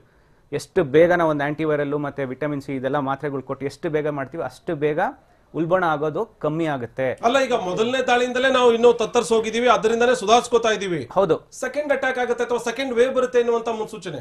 ಅದೇ ನಾವು ಎಲ್ಲಿವರೆಗೂ ಸೈಂಟಿಫಿಕ್ ಅಪ್ರೋಚ್ ಇಲ್ದಂಗೆ ಹಿಂಗೆ ಹೋಗ್ತಾ ಇರ್ತೀವಿ ಅಲ್ಲಿವರೆಗೂ ಇದೇ ಸಮಸ್ಯೆ ಆಗುತ್ತೆ. ಅದು ನಾನು ಖಂಡಿತವಾಗಿ ಹೇಳ್ತಾ ಇದ್ದೀನಿ, 2ನೇ ಅಲೆಲ್ಲ 3ನೇ ಅಲೆ ಬಂದ್ರು ಹಿಂಗೆ ಇರ್ತೀವಿ. Yes sir. ನಾನು ಇನ್ನಷ್ಟು ನಿಮ್ಮ ಜೊತೆ ಚರ್ಚೆ ಮಾಡ್ತೀನಿ. ಡಾಕ್ಟರ್ ಶ್ರೀಲತಾ ನಮ್ಮ ಜೊತೆಗಿದ್ದಾರೆ. ಮೇಡಮ್, ಗಮನಿಸ್ತಾ ಇದ್ದೀರಿ ತಾವು, 2ನೇ ಅಲೆ ಅಪ್ಪಳಿಸ್ತಾ ಇದೆ ಅನ್ನುವಂತ ಒಂದು ಸೂಚನೆ ಸಿಕ್ಕಿದೆ. ಬೇರೆ ಬೇರೆ ರಾಷ್ಟ್ರಗಳಲ್ಲಿ ಈಗಾಗಲೇ ಅವು ಎಚ್ಚೆತ್ತುಕೊಂಡಿವೆ. ಕೆಲವೊಂದು ಕಡೆಗಂತೂ ಈಗ ನೈಟ್ ಕರ್ಫ್ಯೂ ಆಗಿದೆ, ಕೆಲವೊಂದು ಕಡೆಗೇನು ಅಂತಂದ್ರೆ ಲಾಕ್ಡೌನ್ ಮತ್ತೆ ಹೇರಿಕೆ ಆಗಬೇಕು ಅನ್ನುವಂಥ ಮಾತುಗಳು ಕೇಳಿ ಬರ್ತಾ ಇದೆ. ನಾಳೆಯಿಂದ ಫ್ರಾನ್ಸ್ ಲಾಕ್ಡೌನ್ ಮಾಡ್ತಾ ಇದೆ, ನಾಳೆಯಿಂದ ಮತ್ತೆ ಲಾಕ್ಡೌನ್ ಶುರು ಆಗ್ತಿದೆ ಫ್ರಾನ್ಸ್ನಲ್ಲಿ. ಇಂಥ ಸಂದರ್ಭದಲ್ಲಿ ರಾಜ್ಯದಲ್ಲೂ ಕೂಡ ಸ್ವಲ್ಪ ನಮ್ಮ ದೇಶದಲ್ಲಿ, ನಮ್ಮ ರಾಜ್ಯದಲ್ಲಿ ಈ ಸಾವಿನ ಸಂಖ್ಯೆ ಕಡಿಮೆ ಆಗ್ತಿದೆ ಅನ್ನುವಂಥ ಸಂದರ್ಭದಲ್ಲಿ ದೆಹಲಿನಲ್ಲಿ ನಿನ್ನೆಯ ಡೆವಲಪ್ಮೆಂಟ್ ನೋಡಿದ್ರೆ ಬಹಳ ಭಯ ಅನ್ಸುತ್ತೆ ನಮಗೆ. ಅಂದ್ರೆ 2ನೇ ಅಲೆ ಬಂದ್ರೆ ಮೊದಲಿಗಿಂತಲೂ ಕೂಡ 2ನೇ ಅಲೆ ಬಹಳ ತೀವ್ರವಾಗಿರುತ್ತೆ ಅನ್ನುವಂಥ ಭಯ, ಆತಂಕ ಏನಂತೀರಿ ಮೇಡಮ್? ಹೌದು, ಇದು ಏನು ಈ ವೈರಸ್ ಏನಿತ್ತು ಫಸ್ಟ್ ಸಾರ್ಸ್ ಕೋವಿಡ್-2 ವೈರಸ್ ಮುಂಚೆಯಿಂದ ಈಗ ಎವಾಲ್ವ್ ಆಗಿದೆ. ಮುಂಚೆ ಏನಿತ್ತು ಮತ್ತೆ ಮ್ಯೂಟೇಷನ್ಸ್, ಅದೇ ಮೇನ್ ಇವಾಲ್ವ್ ಮತ್ತೆ ಮ್ಯೂಟೇಷನ್ಸ್ ಏನಾಗ್ತಾ ಇದೆ ಅದೇ ಮೇನ್ ರೀಸನ್ ಇದಕ್ಕೆ ಸೆಕೆಂಡ್ ವೇವ್ ಬರಕ್ಕೆ. ಸೊ ಏನಾಗತ್ತೆ, ಒನ್ ಟೈಮ್ ಇದು virus every year as per influenza ಏನ್ ನೋಡ್ತೀವಿ ನಾವು ಡೈಲಿ ಬೇಸಿಸ್ ಅಲ್ಲಿ, ಇದು ಇನ್ಫ್ಲೂಯೆನ್ಸಾ ವೈರಸ್ ಎವ್ರಿ ಇಯರ್ ಅದು ಸ್ಟ್ರೇನ್ ಅನ್ನ ಚೇಂಜ್ ಮಾಡುತ್ತೆ. ಸೊ ಕೋವಿಡ್ ಏನಿದೆ, ಕೋವಿಡ್ ವೈರಸ್ ಅದನ್ನು ಅದರದ್ದು 2 ಭಾಗದಲ್ಲಿ ಸ್ಟ್ರೇನ್ಸ್ ಇದಾವೆ. ಅದನ್ನ ನಾವು ಎಲ್ ಫಾರ್ಮ್ ಮತ್ತೆ ಎಸ್ ಫಾರ್ಮ್ ಅಂತ ಹೇಳ್ತೀವಿ. ಸೊ ಇದು ಎಸ್ ಫಾರ್ಮ್ ಸ್ಟ್ರೇನ್ ಏನಿದೆ ಅದು ವೈರಸ್ ಏನು ಒಂದ್ ಬಾಡಿಯಲ್ಲೇ ಹೋದ್ರೆ ಅದು ಇನ್ಫೆಕ್ಷನ್ ಮಾಡೋದು ತುಂಬಾ ಕಮ್ಮಿ, ಮತ್ತೆ ಅದರದ್ದು ಸಿವಿಯಾರಿಟಿನೂ ಕಮ್ಮಿ ಇರುತ್ತೆ. ಆದ್ರೆ ಇದು ಎಸ್ ಫಾರ್ಮ್ ಮತ್ತೆ ಫರ್ದರ್ ಮ್ಯೂಟೇಟ್ ಆದ್ರೆ ಅದು ಎಲ್ ಫಾರ್ಮ್ ಅಲ್ಲಿ ಹೋಗ್ಬಿಡುತ್ತೆ. ಸೊ ಇದು ಎಲ್ ಫಾರ್ಮ್ ಏನು ವೈರಾಣುಗಳು ಇರುತ್ತೆ ಅದು ತುಂಬಾ ಸಿವಿಯರು, ಮತ್ತೆ ಇನ್ಫೆಕ್ಟಿವ್ ಇರುತ್ತೆ, ಮತ್ತೆ ಕ್ರೋನಿಕ್ ಡಿಸೀಸ್ ಕಾಸ್ ಮಾಡುತ್ತೆ ಎಲ್ಲ ತುಂಬಾ ಪೇಷಂಟ್ಸ್ಗೆ. ಸೊ ಇದು ನಾವು ನೋಡ್ಬೇಕಾಗತ್ತೆ. ಇದು ವೇವ್ಸ್ ಯಾಕೆ ಚೇಂಜ್ ಆಗ್ತಾ ಇದೆ ಅಂದ್ರೆ ಇದೇ ಕಾರಣ. ಸೊ ನಾವು ಯಾವ್ದಾರ ಪೇಷಂಟ್ ಅಸಿಂಪ್ಟೊಮ್ಯಾಟಿಕ್ ಅಂತ ಹೇಳ್ತೀವಿ, ಪ್ರಾಬಬ್ಲಿ ಅವರಿಗೆ ಎಸ್ ಸ್ಟ್ರೈನ್ ವೈರಸ್ ಆಗಿರ್ಬೋದು, ಮತ್ತೆ ತುಂಬಾ ಜಾಸ್ತಿ ಆದವರಿಗೆ ಎಲ್ ಸ್ಟ್ರೈನ್ ಸ್ಟ್ರೈನ್ ಇನ್ಫೆಕ್ಷನ್ ಆಗಿರ್ಬೋದು. ಸೊ ಇದನ್ನ ನಾವು ಗಮನ ಇಟ್ಟು ಇವು ವೇವ್ ಫಾರ್ಮ್ಸ್ ಯಾಕೆ ಮೇಲೆ ಕೆಳಗಡೆ ಆಗತ್ತೆ, ಪೀಕ್ ಆಗತ್ತೆ ಅಂತಂದ್ರೆ this is the reason. So ನಾವು ಇದು ಜೆನೆಟಿಕಲಿ ವೇರಿಯೇಷನ್ ಆಗೋದು. So same as doctor Chetan ಹೇಳ್ದಂಗೆ we have to accept that we have a disease. ಈಗ ತುಂಬಾ ಜನ ಎಕ್ಸೆಪ್ಟೆನ್ಸ್ ಮಾಡ್ತಾ ಇಲ್ಲ, ನಾರ್ಮಲ್ ಇದೆ, ಇದು ಆಸ್ತಮಾ ತರ ಇದೆ, ಇಲ್ಲ ನೆಗಡಿ ಇದೆ. ಸೊ ಆ ತರ ಎಕ್ಸೆಪ್ಟ್ ಮಾಡಿ ಹೌದು ಇದು ಇರಬಹುದು ಅಂತ ಹೇಳಿ ಎಲ್ಲರೂ ಟೆಸ್ಟ್ ಮಾಡಿಸೋದ್ರಿಂದ ನಾವು ಇದನ್ನ ಕಮ್ಯುನಿಕೇಶನ್ ಏನ್ ಆಗತ್ತೆ, ಡಿಸೀಸ್ ಕಮ್ಯುನಿಕೇಶನ್ ಅದನ್ನ ಕಮ್ಮಿ ಮಾಡಬಹುದು. ಓಕೆ ಓಕೆ ಓಕೆ, ಒಂದು ನಿಮಿಷ ಇಲ್ಲಿ ಗಮನಿಸ್ತಾ ಹೋಗ್ಬೇಕಿಲ್ಲಿ. ಎಸ್ ಫಾರ್ಮ್ ಮತ್ತೆ ಎಲ್ ಫಾರ್ಮ್ ಅನ್ನುವಂತ ಮಾತನ್ನ ಹೇಳ್ತಾ ಇದ್ರ ಜೊತೆಗೆ ಕೊರೋನಾ ಅನ್ನುವಂಥದ್ದು ಮ್ಯೂಟೇಟ್ ಆಗ್ತಾ ಇದೆ, ಹಂತ ಹಂತವಾಗಿ ಅದು ಬೇರೆ ಬೇರೆ ರೀತಿಯಾಗಿ ರೂಪಾಂತರಗೊಳ್ತಾ ಇದೆ ಅನ್ನುವಂತ ಮಾತನ್ನ ಹೇಳ್ತಾ ಇದ್ರು. ಅದರ ಜೊತೆಗೆ ಶ್ವಾಸಕೋಶ ತಜ್ಞರು ಹೇಳ್ತಾ ಇರುವಂತ ಮಾತನ್ನ ಗಮನಿಸ್ತಾ ಹೋದ್ರೆ ಚಳಿಗಾಲದ ಸಂದರ್ಭದಲ್ಲಿ ಸಿಕ್ಕಾಪಟ್ಟೆ ಸಮಸ್ಯೆ ಜಾಸ್ತಿ ಆಗುತ್ತೆ, ಮತ್ತಷ್ಟು ಗಂಭೀರವಾದಂತ ಪ್ರಕರಣಗಳು ಅಥವಾ ಸೋಂಕಿನ ಸಂಖ್ಯೆ ಮತ್ತಷ್ಟು ಜಾಸ್ತಿ ಆಗುತ್ತೆ ಎನ್ನುವಂತ ಮಾತನ್ನ ಹೇಳ್ತಾ ಹೋಗ್ತಾ ಇದ್ರು. ಇದನ್ನ ಗಮನಿಸ್ತಾ ಹೋದ್ರೆ ಚಳಿಗಾಲಕ್ಕೆ ತೀರಾ ಅಲರ್ಟ್ ಆಗಿರ್ಬೇಕು. ಅದಕ್ಕಿಂತ ಗಂಭೀರವಾಗಿ ಈ ಮೊದಲ ಅಲೆ ಮುಗಿಯುವಂತ ಹಂತದಲ್ಲಿ ಸಾವಿನ ಸಂಖ್ಯೆ ಜಾಸ್ತಿ ಆಗ್ತಾ ಹೋಗ್ತಾ ಇದೆ. ಇದು ಏನನ್ನ ಸೂಚಿಸುತ್ತೆ ಅನ್ನೋದನ್ನ ತಜ್ಞರ ಬಳಿಯಲ್ಲಿ ಕೇಳ್ತಾ ಹೋಗೋಣ ಚಿಕ್ಕ ಬ್ರೇಕ್ ಆದ್ಮೇಲೆ. ಡಾಕ್ಟರ್ ಮಂಜುನಾಥ್ ಅವರ ಜೊತೆಗೆ ಮತ್ತೊಂದು ಚರ್ಚೆಯನ್ನು ಮುಂದುವರಿಸ್ತಾ ಇದ್ದೀನಿ. ಡಾಕ್ಟರ್ ಮಂಜುನಾಥ್ ಜಿ, ಇಲ್ಲಿ ತನಕ ಸಾಕಷ್ಟು ಮಾತಾಡಿದ್ರಿ. ನೀವು ಒಬ್ಬ ವೈದ್ಯರಾಗಿ, ಹೃದಯ ತಜ್ಞರಾಗಿ, ಜೊತೆಗೆ ಏನಾದರೂ ಸಾಮಾಜಿಕ ಜಾಗೃತಿಯನ್ನು ಮೂಡಿಸುವಂತವರ ನಿಟ್ಟಿನಲ್ಲಿ ನೀವು ಮೊದಲನೇವರಾಗಿ ಜನರಿಗೆ ಏನ್ ಹೇಳಕ್ ಬಯಸ್ತೀರಿ ಸರ್? ಯಾಕಂದ್ರೆ ನಾವು ಕೊಟ್ಟಿರುವಂತ ಸಂದೇಶಗಳು ಒಂದೆರಡಲ್ಲ, ನೀವು ಕೂಡ ಸಾಕಷ್ಟು ವೇದಿಕೆಗಳಲ್ಲಿ ಮಾತಾಡಿದ್ದೀರಿ. ಆದರೂ ಕೂಡ ಜನಜಾಗೃತಿ ಕಡಿಮೆ ಅಂತ ಅನಿಸ್ತಾ ಇದೆ. ಸರ್ಕಾರವೂ ಕೂಡ ಒಂದು ಲೆಕ್ಕದಲ್ಲಿ, ವ್ಯವಸ್ಥೆ ಕೂಡ ಈ ನಿಟ್ಟಿನಲ್ಲಿ ಯಾವ್ಯಾವ ರೀತಿ ಜಾಗೃತಿ ಮೂಡಿಸಬೇಕು, ಏನು ಎತ್ತ, ಅದರಲ್ಲಿ ಒಂದು ವಿಫಲತೆಯನ್ನು ಕೂಡ ನಾವು ಕಾಣ್ತಾ ಇದೀವಿ, ಅದರ ಸಂದೇಹನೇ ಇಲ್ಲ. ಜನರಿಗೆ ಏನ್ ಹೇಳಕ್ ಬಯಸ್ತೀರಿ ಸರ್? ಅದೇ ಇವಾಗ ಜನರ ಮನಸ್ಸಲ್ಲಿ ಏನ್ ಭಾವನೆ ಇದೆ, ಈಗ ಸ್ವಲ್ಪ ಕೇಸಸ್ ಕಡಿಮೆ ಆಗ್ತಾ ಇದೆ ಅಂದ್ಬಿಟ್ಟು ಸ್ವಲ್ಪ ಮೈ ಮರಿತಾರೆ. ಅದರಿಂದ ಈಗ ಹೆಚ್ಚು ಹೆಚ್ಚು ಜನ ಏನ್ ಮಾಡ್ತಾ ಇದಾರೆ, ಈಗ ಆಲ್ರೆಡಿ ಈ ಪ್ರವಾಸಿ ತಾಣಗಳಿಗೆ ಹೋಗೋದು ಅಥವಾ ಮಾರ್ಕೆಟ್ ತುಂಬಾ ಗುಂಪು ಸೇರೋಂಥದ್ದು, ಮಾಸ್ಕ್ ಅನ್ನ ಸರಿಯಾಗಿ ಧರಿಸದೇ ಇರೋದು, ಅದೆಲ್ಲ ನೋಡ್ತಾ ಇದ್ದೇವೆ. ಅದರಿಂದ ಇನ್ನೂ ಈಗಲೇ ಬಹಳ ಮುಖ್ಯವಾದದ್ದು, ಯಾಕೆಂದ್ರೆ ಈಗ ನೋಡ್ಬೋದು ನೀವು, ಕೇರಳದಲ್ಲಿ ನಮ್ಗೆ ಒಂದು ದೊಡ್ಡ ಉದಾಹರಣೆ ಇದೆ. ಓಣಂಗೆ ಮೊದಲು ನಂಬರ್ ಆಫ್ ಕೇಸಸ್ ತುಂಬಾ ಕಡಿಮೆ ಇತ್ತು ಕೇರಳದಲ್ಲಿ. ಈಗ ಓಣಂ ಹಬ್ಬ ಆದ್ಮೇಲೆ ಆಲ್ಮೋಸ್ಟ್ ಅಲ್ಲೂ ಕೂಡ ಪ್ರತಿದಿನ 7,000 8,000 ಹೊಸ ಕೇಸಸ್ ಬರ್ಲಿಕ್ಕೆ ಶುರುವಾಯ್ತು. ಅದರಿಂದ ನಮ್ಮ ಮುಂದೆ ಒಂದು ಇವೆಲ್ಲ ಪಾಠಗಳಿದೆ. ಇವನ್ ಅಮೆರಿಕ ಆಗ್ಬೋದು ಅಥವಾ ಫ್ರಾನ್ಸ್ ಆಗ್ಬೋದು, ಕೇರಳ, ನಮ್ಮ ದೇಶದಲ್ಲಿ ಕೇರಳ ಆಗ್ಬೋದು. ಅದರಿಂದ ಈ ಹಬ್ಬಗಳು ಸಾಲಾಗಿ ಹಬ್ಬಗಳು ಬಂದಿದೆ. ಅದರಿಂದ ಇವಾಗ ನೆಕ್ಸ್ಟ್ 2 ರಿಂದ 3 ತಿಂಗಳು ನಾವು ಬಹಳ ಮುನ್ನೆಚ್ಚರಿಕೆ ಇರಬೇಕು. ಈಗಾಗ್ಲೇ ಮಾತಾಡಿದಾಗೆ ಮಾಸ್ಕ್ ಅನ್ನ ಸರಿಯಾಗಿ ಧರಿಸ್ಬೇಕಾಗುತ್ತೆ, ವ್ಯಕ್ತಿಗತ ಅಂತರವನ್ನ ಕಾಪಾಡ್ಕೋಬೇಕಾಗುತ್ತೆ, ಗುಂಪು ಸೇರೋದನ್ನ ನಿಲ್ಲಿಸ್ಬೇಕಾಗುತ್ತೆ. ಹಾಗೆಯೇ ಈಗಾಗ್ಲೇ ಬೇರೆ ನಮ್ಮ ತಜ್ಞರುಗಳು ಹೇಳ್ದಾಗೆ ಈ ಕೋಲ್ಡ್ ಸೀಸನ್ ಅಲ್ಲಿ ಏನಾಗುತ್ತೆ, ವೈರಲ್ ಇನ್ಫೆಕ್ಷನ್ಸ್ ಆಗುತ್ತೆ. ಅದು ಕೋವಿಡ್ ಆಗ್ಬೋದು, H1N1 ಆಗ್ಬೋದು, ಅಥವಾ ಬೇರೆ ತರ ಡೆಂಗು ಫೀವರ್ಗಳು ಆಗ್ಬೋದು. ಈ ಕಾಯಿಲೆಗಳೆಲ್ಲ ಸಾಲಾಗಿ ಜಾಸ್ತಿ ಆಗುತ್ತೆ. ಅದರಿಂದ ಈ ಕೋಲ್ಡ್ ಯಾವುದೇ ಒಂದು ಕಾಯಿಲೆ ಅಂದ್ರೆ ಕೆಮ್ಮು, ಜ್ವರ, ಮೈಕೈ ನೋವು ಅಥವಾ ಆಲಸ್ಯ ಈ ತರ ಇದ್ರೆ ಉದಾಸೀನ ಮಾಡಬಾರ್ದು, ಟೆಸ್ಟ್ ಮಾಡಿಸ್ಕೋಬೇಕು. ಪ್ರತಿದಿನ ನಮ್ಮ ರಾಜ್ಯದಲ್ಲಿ ಸುಮಾರು 85,000ದಿಂದ 1 ಲಕ್ಷ ಟೆಸ್ಟ್ಗಳು ಆಗ್ತಾ ಇದೆ. ಉಚಿತವಾಗಿ ಟೆಸ್ಟ್ಗಳು ಆಗ್ತಾ ಇದೆ. ಈಗ ಸುಮಾರು 175 ಲ್ಯಾಬ್ಸ್ ಇದೆ ಇವಾಗ. ಯಾಕೆಂದ್ರೆ ಮೊದಲು ಏಪ್ರಿಲ್ ಅಲ್ಲಿ 10-12 ಲ್ಯಾಬ್ ಇತ್ತು ಕೋವಿಡ್ ಟೆಸ್ಟ್ಗೆ, ಇವತ್ತು 175 ಲ್ಯಾಬ್ಸ್ ಇದೆ. ಅದರಿಂದ ಆಮೇಲೆ ಇನ್ನೊಂದು ಜನರಲ್ ಮೊದ್ಲು ಆತಂಕ ಇತ್ತು, ಏನಾದ್ರೂ ಪಾಸಿಟಿವ್ ಬಂದ್ರೆ ನಮ್ಮನ್ನ ಕರ್ಕೊಂಡು ಹೋಗ್ತಾರೆ, ಏನೋ ಆಂಬ್ಯುಲೆನ್ಸ್ ಅಲ್ಲಿ ಕರ್ಕೊಂಡು ಹೋಗ್ತಾರೆ, ಕೋವಿಡ್ ಕೇರ್ ಸೆಂಟರ್ಗೆ ಹಾಕ್ತಾರೆ, ನಮ್ಮ ಮನೆ ಸುತ್ತಮುತ್ತ ಸೀಲ್ ಡೌನ್ ಮಾಡ್ತಾರೆ. ಅದು ಯಾವುದೂ ಇಲ್ಲ ಇವಾಗ. ಪಾಸಿಟಿವ್ ಬಂದು ಸಿಂಪ್ಟಮ್ಸ್ ತುಂಬಾ ಕಡಿಮೆ ಇದ್ರೆ, ರೋಗ ಲಕ್ಷಣಗಳು ಕಡಿಮೆ ಇದ್ರೆ ಮನೇಲೇ ಇರಬಹುದು, ಹೋಮ್ ಐಸೋಲೇಷನ್ಗೆ ಅವಕಾಶ ಇದೆ. ಅದರಿಂದ ಯಾಕೆಂದ್ರೆ ಇದು ಕೇವಲ ನಮ್ಮ ಪ್ರಿವೆನ್ಷನ್ಗಲ್ಲ, ನಮ್ಮ ಸುತ್ತಮುತ್ತಲ ಇರೋರ ಆರೋಗ್ಯ ದೃಷ್ಟಿಯಿಂದನೂ ನಾವು ಮುನ್ನೆಚ್ಚರಿಕೆ ವಹಿಸ್ಬೇಕು. ನಮ್ಮ ಕುಟುಂಬ ಸದಸ್ಯರ ಆರೋಗ್ಯ ದೃಷ್ಟಿಯಿಂದಲೂ ವಹಿಸ್ಬೇಕು. ಇದು ಒಬ್ರು ಕಾಯಿಲೆ ಅಲ್ಲ, ಇದೊಂದು ವಿಚಿತ್ರವಾದ ಕಾಯಿಲೆ. ಯಾಕೆಂದ್ರೆ ಈ ಕಾಯಿಲೆ ಇನ್ನೊಂದು ಬಹಳ ಮುಖ್ಯವಾದದ್ದು, ನಾವು ವ್ಯಕ್ತಿಗತವಾಗಿ ದೂರವಾಗಿರ್ಬೇಕೇ ಹೊರತು ಮಾನಸಿಕವಾಗಿ ಹತ್ರ ಇರ್ಬೇಕಾಗತ್ತೆ. ಅಕಸ್ಮಾತ್ ಇದು ಏನ್ ಕಳಂಕ ಅಲ್ಲ, ಇದು ಆತಂಕ ಇದೆ ಒಪ್ಕೊಂತೀನಿ, ಇದು ಕಳಂಕ ಅಂತೂ ಅಲ್ಲ. ಸೊ ಡೆಫಿನೆಟ್ ಆಗಿ ಮುಂದಿನ 3 ತಿಂಗಳು ನಾವು ಬಹಳ ಮುನ್ನೆಚ್ಚರಿಕೆ ವಹಿಸಿದ್ರೆ ಈ ಸೆಕೆಂಡ್ ವೇವ್ ನ ಅಥವಾ ಸಬ್ಸಿಕ್ವೆಂಟ್ ವೇವ್ಸ್ ನ ಕಡಿಮೆ ಮಾಡಬಹುದು. ಈಗ ಕೇವಲ ಸರ್ಕಾರದ ಜವಾಬ್ದಾರಿ ಅಲ್ಲ, ಇದು ಸಾರ್ವಜನಿಕರ ಜವಾಬ್ದಾರಿ ಅಂತ ನಾನು ಪುನಃ ಹೇಳ್ತೀನಿ. ಸಾರ್ವಜನಿಕರು ಅರ್ಥ ಮಾಡ್ಕೋಬೇಕು. ಮತ್ತೆ ಯುವಕರು, ಅದರಲ್ಲೂ ಏನಾಗುತ್ತೆ ಈಗ ಯುವಕರಲ್ಲಿ ಜಾಸ್ತಿ ಆಗ್ತಾ ಇದೆ. ನಿಜ ನಿಜ 45% of deaths are common, I mean occurring in youths. ಅವ್ರ ಯೂತ್ಸ್ ಇಂದ ಕೇರ್ಲೆಸ್ ಇದಾರೆ, ಕ್ಯಾಶುವಲ್ ಇದಾರೆ, ನಮ್ಗೇನಾಗಲ್ಲ ಚಿಕ್ಕ ವಯಸ್ಸು ಹಾಗೆ ಹೀಗೆ ಅಂತ. ಈಗ ಮೊನ್ನೆ ಯಾರೋ ಹೇಳ್ತಾ ಇದ್ರು, ಅಯ್ಯೋ ನಾನು ಜಿಮ್ ಮಾಡ್ತಾ ಇದ್ದೆ, ನಾನು ಫಿಸಿಕಲ್ ಫಿಟ್ನೆಸ್ ಫಸ್ಟ್ ಕ್ಲಾಸ್ ಆಗಿತ್ತು, ನಾನೇ ಕಾಂಪ್ಲಿಕೇಶನ್ ಆಗಿ ಅವ್ರ ಮನೆಯವರೆಲ್ಲ ಗಲಾಟೆ, ಡೆತ್ ಆಯ್ತು. ಅವ್ನು ತುಂಬಾ ಸ್ಟ್ರಾಂಗ್ ಆಗಿದ್ದ. ಈ ಸ್ಟ್ರಾಂಗು ವೀಕು ಪ್ರಶ್ನೆ ಎಲ್ಲ ಮುನ್ನೆಚ್ಚರಿಕೆ ಬಹಳ ಮುಖ್ಯ. ನಿಜ ನಿಜ ನಿಜ ನಿಜ ನಿಜ ಇದೆಲ್ಲದರ ಜೊತೆಗೆ ಡಾಕ್ಟರ್ ಜಿ ಒಂದು ದೊಡ್ಡ ಸಮಸ್ಯೆ ನಮಗೆ ಅಂದ್ರೆ ಸುಮ್ಮನೆ ಇರಕ್ಕಾಗಲ್ಲ ನಮಗೆ. ಒಂದು ಬಹುಶಃ ಮುಂದಿನ ದಿನಗಳಲ್ಲಿ ಅದೊಂದು ಪಾಠ ಹೇಳ್ಕೊಡ್ಬೇಕೇನೋ ಇಂಥ ಸಂದರ್ಭಗಳಲ್ಲಿ ಮನೆಯಲ್ಲಿ ಸುಮ್ಮನೆ ಹೆಂಗಿರಬೇಕು ಅನ್ನೋದ್ರ ಬಗ್ಗೆನೂ. ಸರ್ಕಾರ ಎಲ್ಲದನ್ನೂ ಕೂಡ ಪ್ರೊವೈಡ್ ಮಾಡ್ತೀವಿ ಅಂತಂದ್ರೂ ಕೂಡ ಜನಗಳು ಸುಮ್ಮನಿರಲ್ಲ. ಅದೇ ಒಂದು ದೊಡ್ಡ ಸಮಸ್ಯೆ ಆಗಿರೋದು. ಬಹುಶಃ ಅಟ್ಲೀಸ್ಟ್ ಏನು ಅಂತಂದ್ರೆ ಇವತ್ತಿನ ಕಾರ್ಯಕ್ರಮದ ಮಾತು ಕೇಳಾದ್ರೂ ಜನ ಒಂದಷ್ಟು ಜಾಗೃತರಾಗಲಿ. Thank you very much doctor ji ನಮ್ಮ ಜೊತೆಗೆ ಚರ್ಚೆ ಮಾಡಿದ್ದಕ್ಕೆ. ಡಾಕ್ಟರ್ ಮಂಜುನಾಥ್ ಅವರು ಹೇಳಿದಂಥ ಮಾತನ್ನು ಕೇಳಿದ್ರಿ.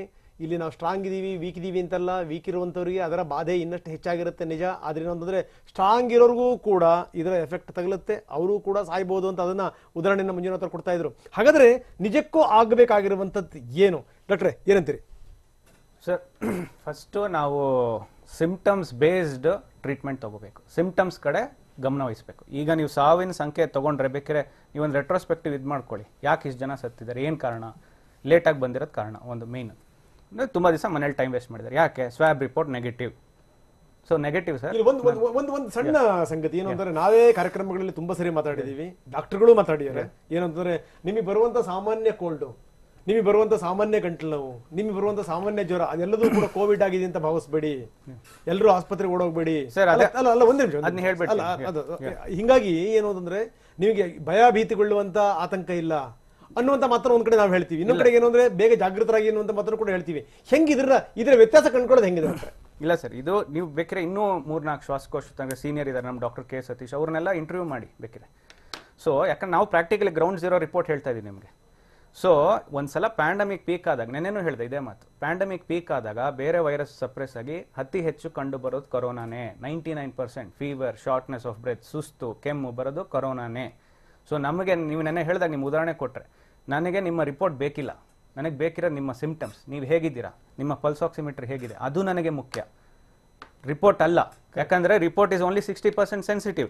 ನಾವು ಒಂದು 60% ಸೆನ್ಸಿಟಿವ್ ರಿಪೋರ್ಟ್ ಇಟ್ಕೊಂಡು ನಾವು ಕೊರೋನಾನ ಟ್ರೇಸ್ ಮಾಡ್ತೀವಿ, ಎಲ್ರಿಗೂ ಮಾಡ್ತಾ ಹೋಗ್ತೀವಿ, ಕಂಡುಹಿಡಿತೀವಿ ಅಂದರೆ ಹೆಂಗೆ ಸಾಧ್ಯ ಅದು? ಸೊ ಎಲ್ಲಿವರೆಗೂ ನಾವು ಸಿಂಪ್ಟಮ್ಸ್ ಬೇಸ್ಡ್ ಟ್ರೀಟ್ಮೆಂಟ್ ತಗೊಳ್ಳಲ್ಲ, ಅಲ್ಲಿವರೆಗೂ ಈ ಆತಂಕ, ಈ ಇದು ಡಿಲೇನೆಸ್, ಕಮ್ಮಿಂಗ್ ಟು ಹಾಸ್ಪಿಟಲ್, ಅನುಮಾನ, ಅಪನಂಬಿಕೆ ಹಿಂಗೆ ಕಂಟಿನ್ಯೂ ಆಗುತ್ತೆ. ಎಸ್, ಡಾಕ್ಟರ್ ಚಂದ್ರಶೇಖರ್ ಮತ್ತೆ ಶ್ರೀಲತಾ ಇದ್ರ ಬಗ್ಗೆ ಏನು ಹೇಳ್ತಾರೆ ಕೇಳೋಣ. ಅದಕ್ಕಿಂತ ಮೊದಲು ಮತ್ತೊಮ್ಮೆ ಶಾರ್ಟ್ ಬ್ರೇಕ್. ಎರಡನೇ ಡೆಡ್ಲಿ ದಾಳಿ ವಿಶೇಷ ಕಾರ್ಯಕ್ರಮಕ್ಕೆ ಮತ್ತೆ ಸ್ವಾಗತ. ಡಾಕ್ಟರ್ ಮಂಜುನಾಥ್ ಅವರು ಮಾತನಾಡ್ತಾ ಇದ್ದಂತ ಸಂದರ್ಭದಲ್ಲಿ ಒಂದೊಂದು ವಿಚಾರ ಹೇಳ್ತಾ ಇದ್ರು. ತೀರಾ ಎಚ್ಚರಿಕೆಯಿಂದ ಇರಬೇಕಾದಂತಹ ಅನಿವಾರ್ಯತೆ ಇದೆ. ಎಚ್ಚರಿಕೆಯಿಂದ ಇರದೇ ಹೋದ್ರೆ ದೊಡ್ಡ ಮಟ್ಟದ ಸಂಕಷ್ಟ ಎದುರಾಗುತ್ತೆ ಅಂತ. ಇನ್ನು ಮೊದಲ ಅಲೆಯಲ್ಲಿ ಹಲವರನ್ನ ಬಲಿ ಪಡೆದಿದ್ದಂತಹ ಕೊರೋನಾ ಹೆಮ್ಮಾರಿ ಎರಡನೇ ಅಲೆ ಇನ್ನೂ ಡೇಂಜರಸ್ ಆಗಿರುತ್ತೆ. ಮೊದಲ ಅಲೆಯ ಹೊಡೆತದಿಂದ ಚೇತರಿಸಿಕೊಳ್ಳೋದಕ್ಕೂ ಮುಂಚಿತವಾಗಿಯೇ ಎರಡನೇ ಅಲೆಯ ಆಘಾತ ಆಗುವಂತಹ ಸಾಧ್ಯತೆ ಇದೆ.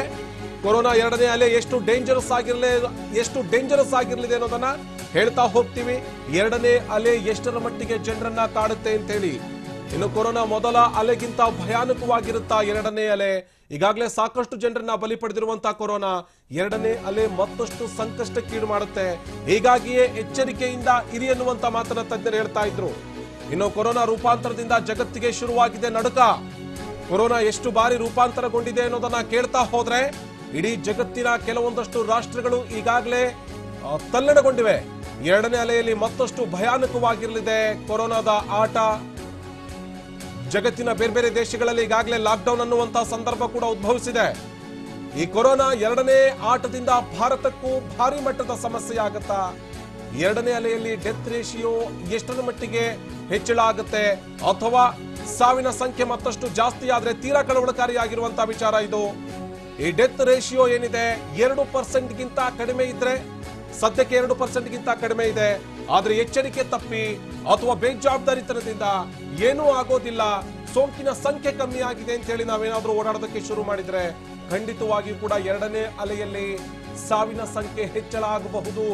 ಈ ಕಾರಣಕ್ಕಾಗಿ ಎಚ್ಚರಿಕೆಯಿಂದ ಇರಬೇಕು ಅನ್ನುವಂತ ಮಾತನ್ನ ತಜ್ಞರು ಹೇಳ್ತಾ ಇದ್ದಾರೆ. ಪದೇ ಪದೇ ತಜ್ಞರು ಹೇಳ್ತಾ ಇರೋದು, ಪದೇ ಪದೇ ವೈದ್ಯರು ಹೇಳ್ತಾ ಇರೋದು, ಸರ್ಕಾರಗಳು ಕೂಡ ಹೇಳ್ತಾ ಇರೋದು, ಎಚ್ಚರಿಕೆಯಿಂದ ಇರುವಂತದ್ದು ಒಳ್ಳೆಯದು. ಎಷ್ಟರ ಮಟ್ಟಿಗೆ ನಾವು ಎಚ್ಚರಿಕೆಯಿಂದ ಇರ್ತೀವೋ ಅಷ್ಟರ ಮಟ್ಟಿಗೆ ನಾವು ಸುರಕ್ಷಿತವಾಗಿರ್ತೀವಿ. ಕೊರೋನಾ ಅನ್ನುವಂತಹ ಸಂಕಷ್ಟದಿಂದ ಪಾರಾಗೋದಕ್ಕೆ ಅನುಕೂಲ ಆಗುತ್ತೆ ಎನ್ನುವಂತ ಮಾತನ್ನ ಹೇಳ್ತಾ ಇದ್ರು. ನೋಡ್ತಾ ಇದ್ದೀವಿ ದೃಶ್ಯಾವಳಿಯಲ್ಲಿ ದೈಹಿಕ ಅಂತರ ಅನ್ನೋದು ಇಲ್ಲವೇ ಇಲ್ಲ. ಇಲ್ಲಿ ಮುಖಕ್ಕೆ ಮಾಸ್ಕ್ ಅಲ್ಲೊಬ್ಬ ಇಲ್ಲೊಬ್ಬ ಹಾಕಿದಾನೆ ಅನ್ನೋದನ್ನ ಬಿಟ್ರೆ ಯಾರು ಕೂಡ ದೈಹಿಕ ಅಂತರ ಕಾಪಾಡಿಕೊಳ್ತಾ ಇಲ್ಲ. ಆಗ್ಲೇ ಹೇಳ್ತಾ ಇದ್ರು ಡಾಕ್ಟರ್ ಮಂಜುನಾಥ್ ಅವರು, ಕ್ರೌಡ್ ಮತ್ತೆ ಕೊರೋನಾ ಎರಡೂ ಕೂಡ ಒಟ್ಟೊಟ್ಟಿಗೆ ಟ್ರಾವೆಲ್ ಮಾಡ್ತವೆ ಅಂತ ಹೇಳಿ. ಎಲ್ಲಿ ಜನ ಗುಂಪುಗೂಡಿರ್ತಾರೋ ಅಂಥ ಜಾಗ ಕೊರೋನಾಗೆ ಅತ್ಯಂತ ಪ್ರಿಯವಾಗಿರುವಂತಹ ಜಾಗ. ಇಲ್ಲೇನಾದ್ರೂ ಒಬ್ಬರಿಗೆ ಕೊರೋನಾ ಇದೆ ಅನ್ನುವಂಥದ್ದು ಗೊತ್ತಾದ್ರೆ, ಅಥವಾ ಮೊನ್ನೆ ಟಿವಿ9 ನಲ್ಲಿ ತೋರಿಸ್ತಾ ಹೋಗ್ತಾ ಇದ್ವಿ, ಯಶವಂತಪುರ ಜೊತೆಗೆ KR ಮಾರುಕಟ್ಟೆಗೆ ಹೋಗಿ ಬಂದಂತ ವ್ಯಕ್ತಿಗಳಿಗೆ ಪಾಸಿಟಿವ್ ಬಂದಂತ ವಿಚಾರವನ್ನು ಕೂಡ ನೋಡ್ತಾ ಇದ್ವಿ. ಇಂಥ ಸಂದರ್ಭದಲ್ಲಿ ಇಂಥ ದೊಡ್ಡದೊಂದು ಗುಂಪಲ್ಲಿ ಒಬ್ಬ ಅಥವಾ ಒಂದಷ್ಟು ಜನಕ್ಕೆ ಕೊರೋನಾ ಪಾಸಿಟಿವ್ ಇದೆ ಅನ್ನೋದಾದ್ರೆ ಅದು ಎಷ್ಟು ಜನರಿಗೆ ಹಬ್ಬುವಂತ ಸಾಧ್ಯತೆ ಇದೆ. ಈ ಕಾರಣಕ್ಕಾಗಿ ದೈಹಿಕ ಅಂತರ ಕಾಪಾಡಿಕೊಂಡು ಎಚ್ಚರಿಕೆಯಿಂದ ಇರುವಂತದ್ದು ಒಳ್ಳೆಯದು ಅನ್ನುವಂತ ಮಾತನ್ನ ತಜ್ಞರು ಹೇಳ್ತಾ ಇರೋದು. ನಿಜವಾದಂತ ಸ್ವಾತಂತ್ರ್ಯ ಅಂದ್ರೆ ಏನು, ನಿಜವಾದಂತ ಜಾತ್ಯತೀತತೆ ಅಂದ್ರೆ ಏನು, ಇಂಥ ಗುಂಪನ್ನು ನೋಡಿ ಕಲಿಬೇಕು ನಾವು. ಎಷ್ಟರ ಮಟ್ಟಿಗೆ ನೋಡಿ ಈ ಒಗ್ಗಟ್ಟಿನಲ್ಲಿ ಬಲವಿದೆ ಅನ್ನೋ ಅಂತ ಮಾತಾಡ್ತೀವಲ್ಲ, ಹಂಗೆ ರೋಗ ಹರಡ್ಲಿಕ್ಕೆ ಬಹಳ ಅದ್ಭುತವಾದಂತ ಸನ್ನಿವೇಶಗಳಿವು. ನಿಜ ಏನು ಅಂತಂದ್ರೆ ಜೀವನ ಸಾಗಬೇಕಲ್ಲ, ಎಲ್ಲ ನಿಜ. ಆದ್ರೆ ಒಂದಷ್ಟು ಮುಂಜಾಗ್ರತಾ ಕ್ರಮಗಳು, ಅಟ್ಲೀಸ್ಟ್ ಮಾಸ್ಕ್ ಹಾಕೊಳ್ಳೋದು, ಕೈಕಾಲುಗಳನ್ನು ಸರಿಯಾಗಿ ತೊಳ್ಕೊಳ್ಳೋದು, ಅದು ಕೂಡ ಇಲ್ಲ. ವಿದೇಶದಲ್ಲಿ ಮತ್ತೆ ಅಬ್ಬರಿಸ್ತಾ ಇದೆ. ಅಲ್ಲಿ ಲಾಕ್ಡೌನ್ ಆಗ್ತಾ ಇದ್ದ ಹಾಗೆ ಇಲ್ಲೂ ಕೂಡ ಏನಾದ್ರೂ ಆತಂಕ ಜೊತೆಗೆ ಲಾಕ್ಡೌನ್ ಶುರು ಆಗಬಹುದಾ? ಆತಂಕ ಶುರುವಾಗಿದೆ ಆಲ್ರೆಡಿ. ಭಾರತದಲ್ಲೂ ಕೂಡ ಮತ್ತೆ ಬಂದ್ ಮಾಡುವಂತ ಸ್ಥಿತಿ ಎದುರಾಗುತ್ತಾ? ಒಂದು ಪಕ್ಷ ಬಂದ್ ಮಾಡುವಂತ ಸ್ಥಿತಿ ಎದುರಾದ್ರೆ ಅದಕ್ಕೆ ನಾವು ನೀವು ಕಾರಣ. ಯಾಕಂದ್ರೆ ನಾವು ಒಂದಷ್ಟು ಮುಂಜಾಗ್ರತಾ ಕ್ರಮಗಳನ್ನು ಕೈಗೊಂಡ್ರೆ ಖಂಡಿತವಾಗಲೂ ಇದರಿಂದ ನಾವು ದೂರ ಇರಬಹುದು. ಕರ್ನಾಟಕದಲ್ಲಿ ಮತ್ತೊಮ್ಮೆ ಸಂಡೇ ಕರ್ಫ್ಯೂ ಜಾರಿಗೆ ಏನಾದ್ರೂ ಬರಬಹುದಾ? ಸಂಡೇ ಕರ್ಫ್ಯೂ ಅನ್ನುವಂತ ಮಾತು ಮತ್ತೇನಾದ್ರೂ ವಾಪಸ್ ಬರುತ್ತಾ ನಮ್ಮಲ್ಲೂ ಕೂಡ? ಯಾಕಂದ್ರೆ ಈ ಬೇರೆ ಬೇರೆ ದೇಶಗಳಲ್ಲಾಗಿದ್ದು ಅದಾದ ನಂತರದ್ದು ಏನು ಅಂತಂದ್ರೆ ಭಾರತವು ಕೂಡ ಅದನ್ನು ಅಳವಡಿಸ್ಕೊಳ್ತು. 3 ತಿಂಗಳು ಅಪಾಯಕಾರಿ ಅಂತ ತಜ್ಞರು ಹೇಳ್ತಾರೆ. ಹಾಗಾದ್ರೆ ಈ 3 ತಿಂಗಳಲ್ಲಿ ಆಗುವಂತ ಅನಾಹುತಗಳೇನೇನು? ಮತ್ತೆ ಏನಾದ್ರೂ ಲಾಕ್ಡೌನ್, ಮತ್ತೆ ಬಂದ್, ಇಲ್ಲೂ ಕೂಡ ಆಗುತ್ತಾ?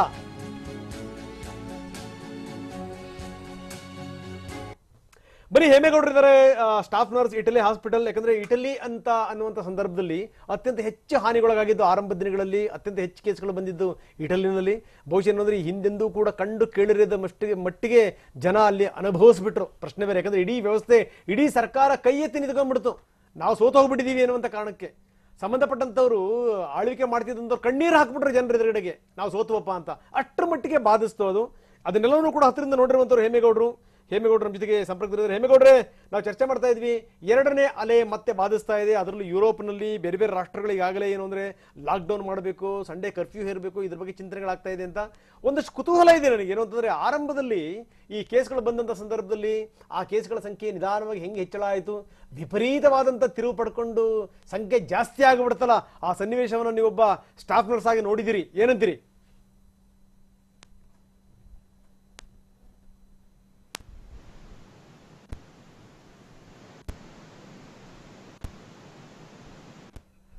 ಎಸ್ ಹೇಮೇಗೌಡ್ರೆ, ನಿಮ್ಮ ಧ್ವನಿ ಕೇಳ್ತಾ ಇಲ್ಲ, ಮತ್ತೆ ನಾನು ನಿಮ್ಮನ್ನ ಸಂಪರ್ಕ ಮಾಡ್ತೀನಿ. ಡಾಕ್ಟರ್ ಚಂದ್ರಶೇಖರ್ ಜಿ, ನಾವು ಇಲ್ಲಿ ತನಕ ಸಾಕಷ್ಟು ಚರ್ಚೆ ಮಾಡಿದ್ದೀವಿ. ಏನು ಅಂತಂದ್ರೆ ಬಹುಶಃ ಏನು ಅಂದ್ರೆ ಈಗ ಈ ಬೇರೆ ಬೇರೆ ರಾಷ್ಟ್ರಗಳಲ್ಲಾದಂಥ ಸ್ಥಿತಿ ಭಾರತದಲ್ಲಾದ್ರೂ ಕೂಡ ಆಶ್ಚರ್ಯ ಇಲ್ಲ. ಹಂಗೆ ಆಗಬಾರದು ಅನ್ನೋದಾದ್ರೆ ಏನಾಗಬೇಕು, ನಾವು ಯಾವ ರೀತಿ ಸಿದ್ಧವಾಗಬೇಕು ಅಂತ?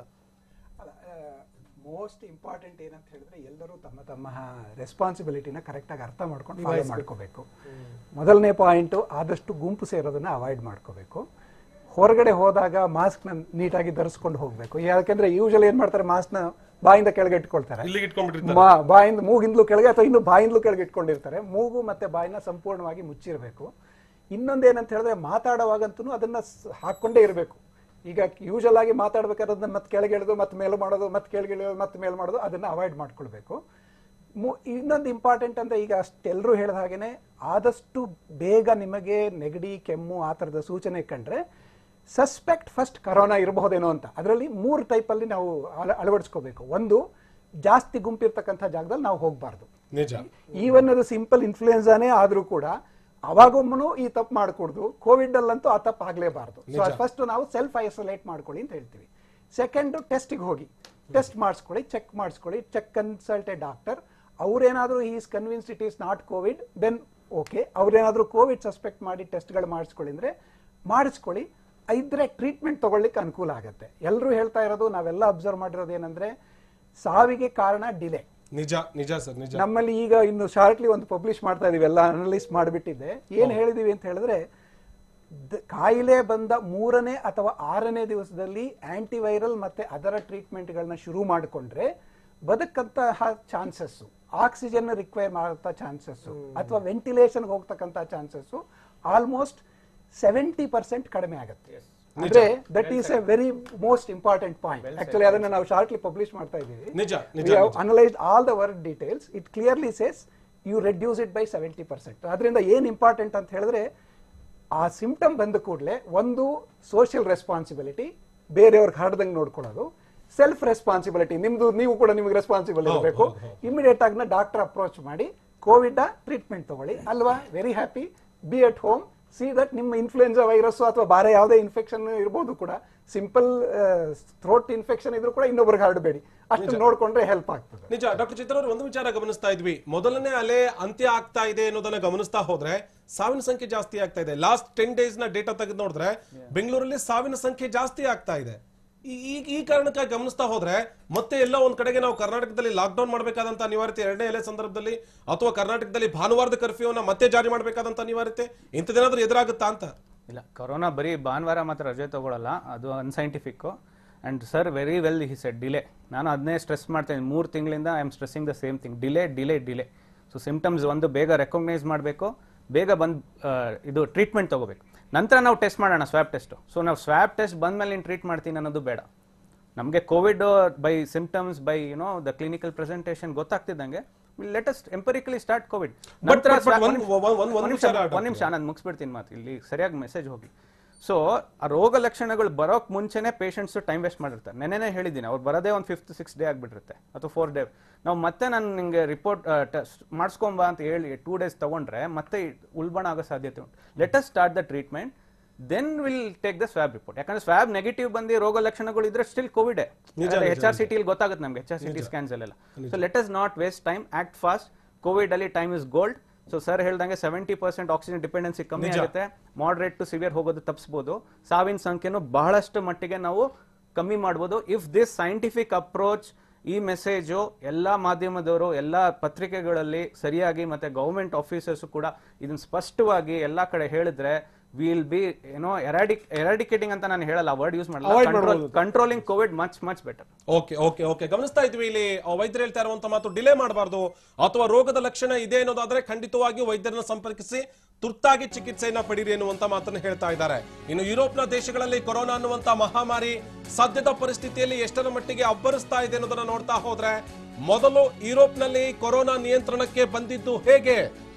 ಮೊದಲು ಯುರೋಪ್ ರಾಷ್ಟ್ರಗಳಲ್ಲಿ ಒಂದು ಹಂತಕ್ಕೆ ಕೊರೋನಾ ನಿಯಂತ್ರಣಕ್ಕೆ ಬಂದಿತ್ತು, ಏಕಾಏಕಿ ಕೊರೋನಾದ 2ನೇ ಅಲೆ ಅಪ್ಪಳಿಸಿದ್ದು ಯಾಕೆ ಆ ರಾಷ್ಟ್ರಗಳಲ್ಲಿ?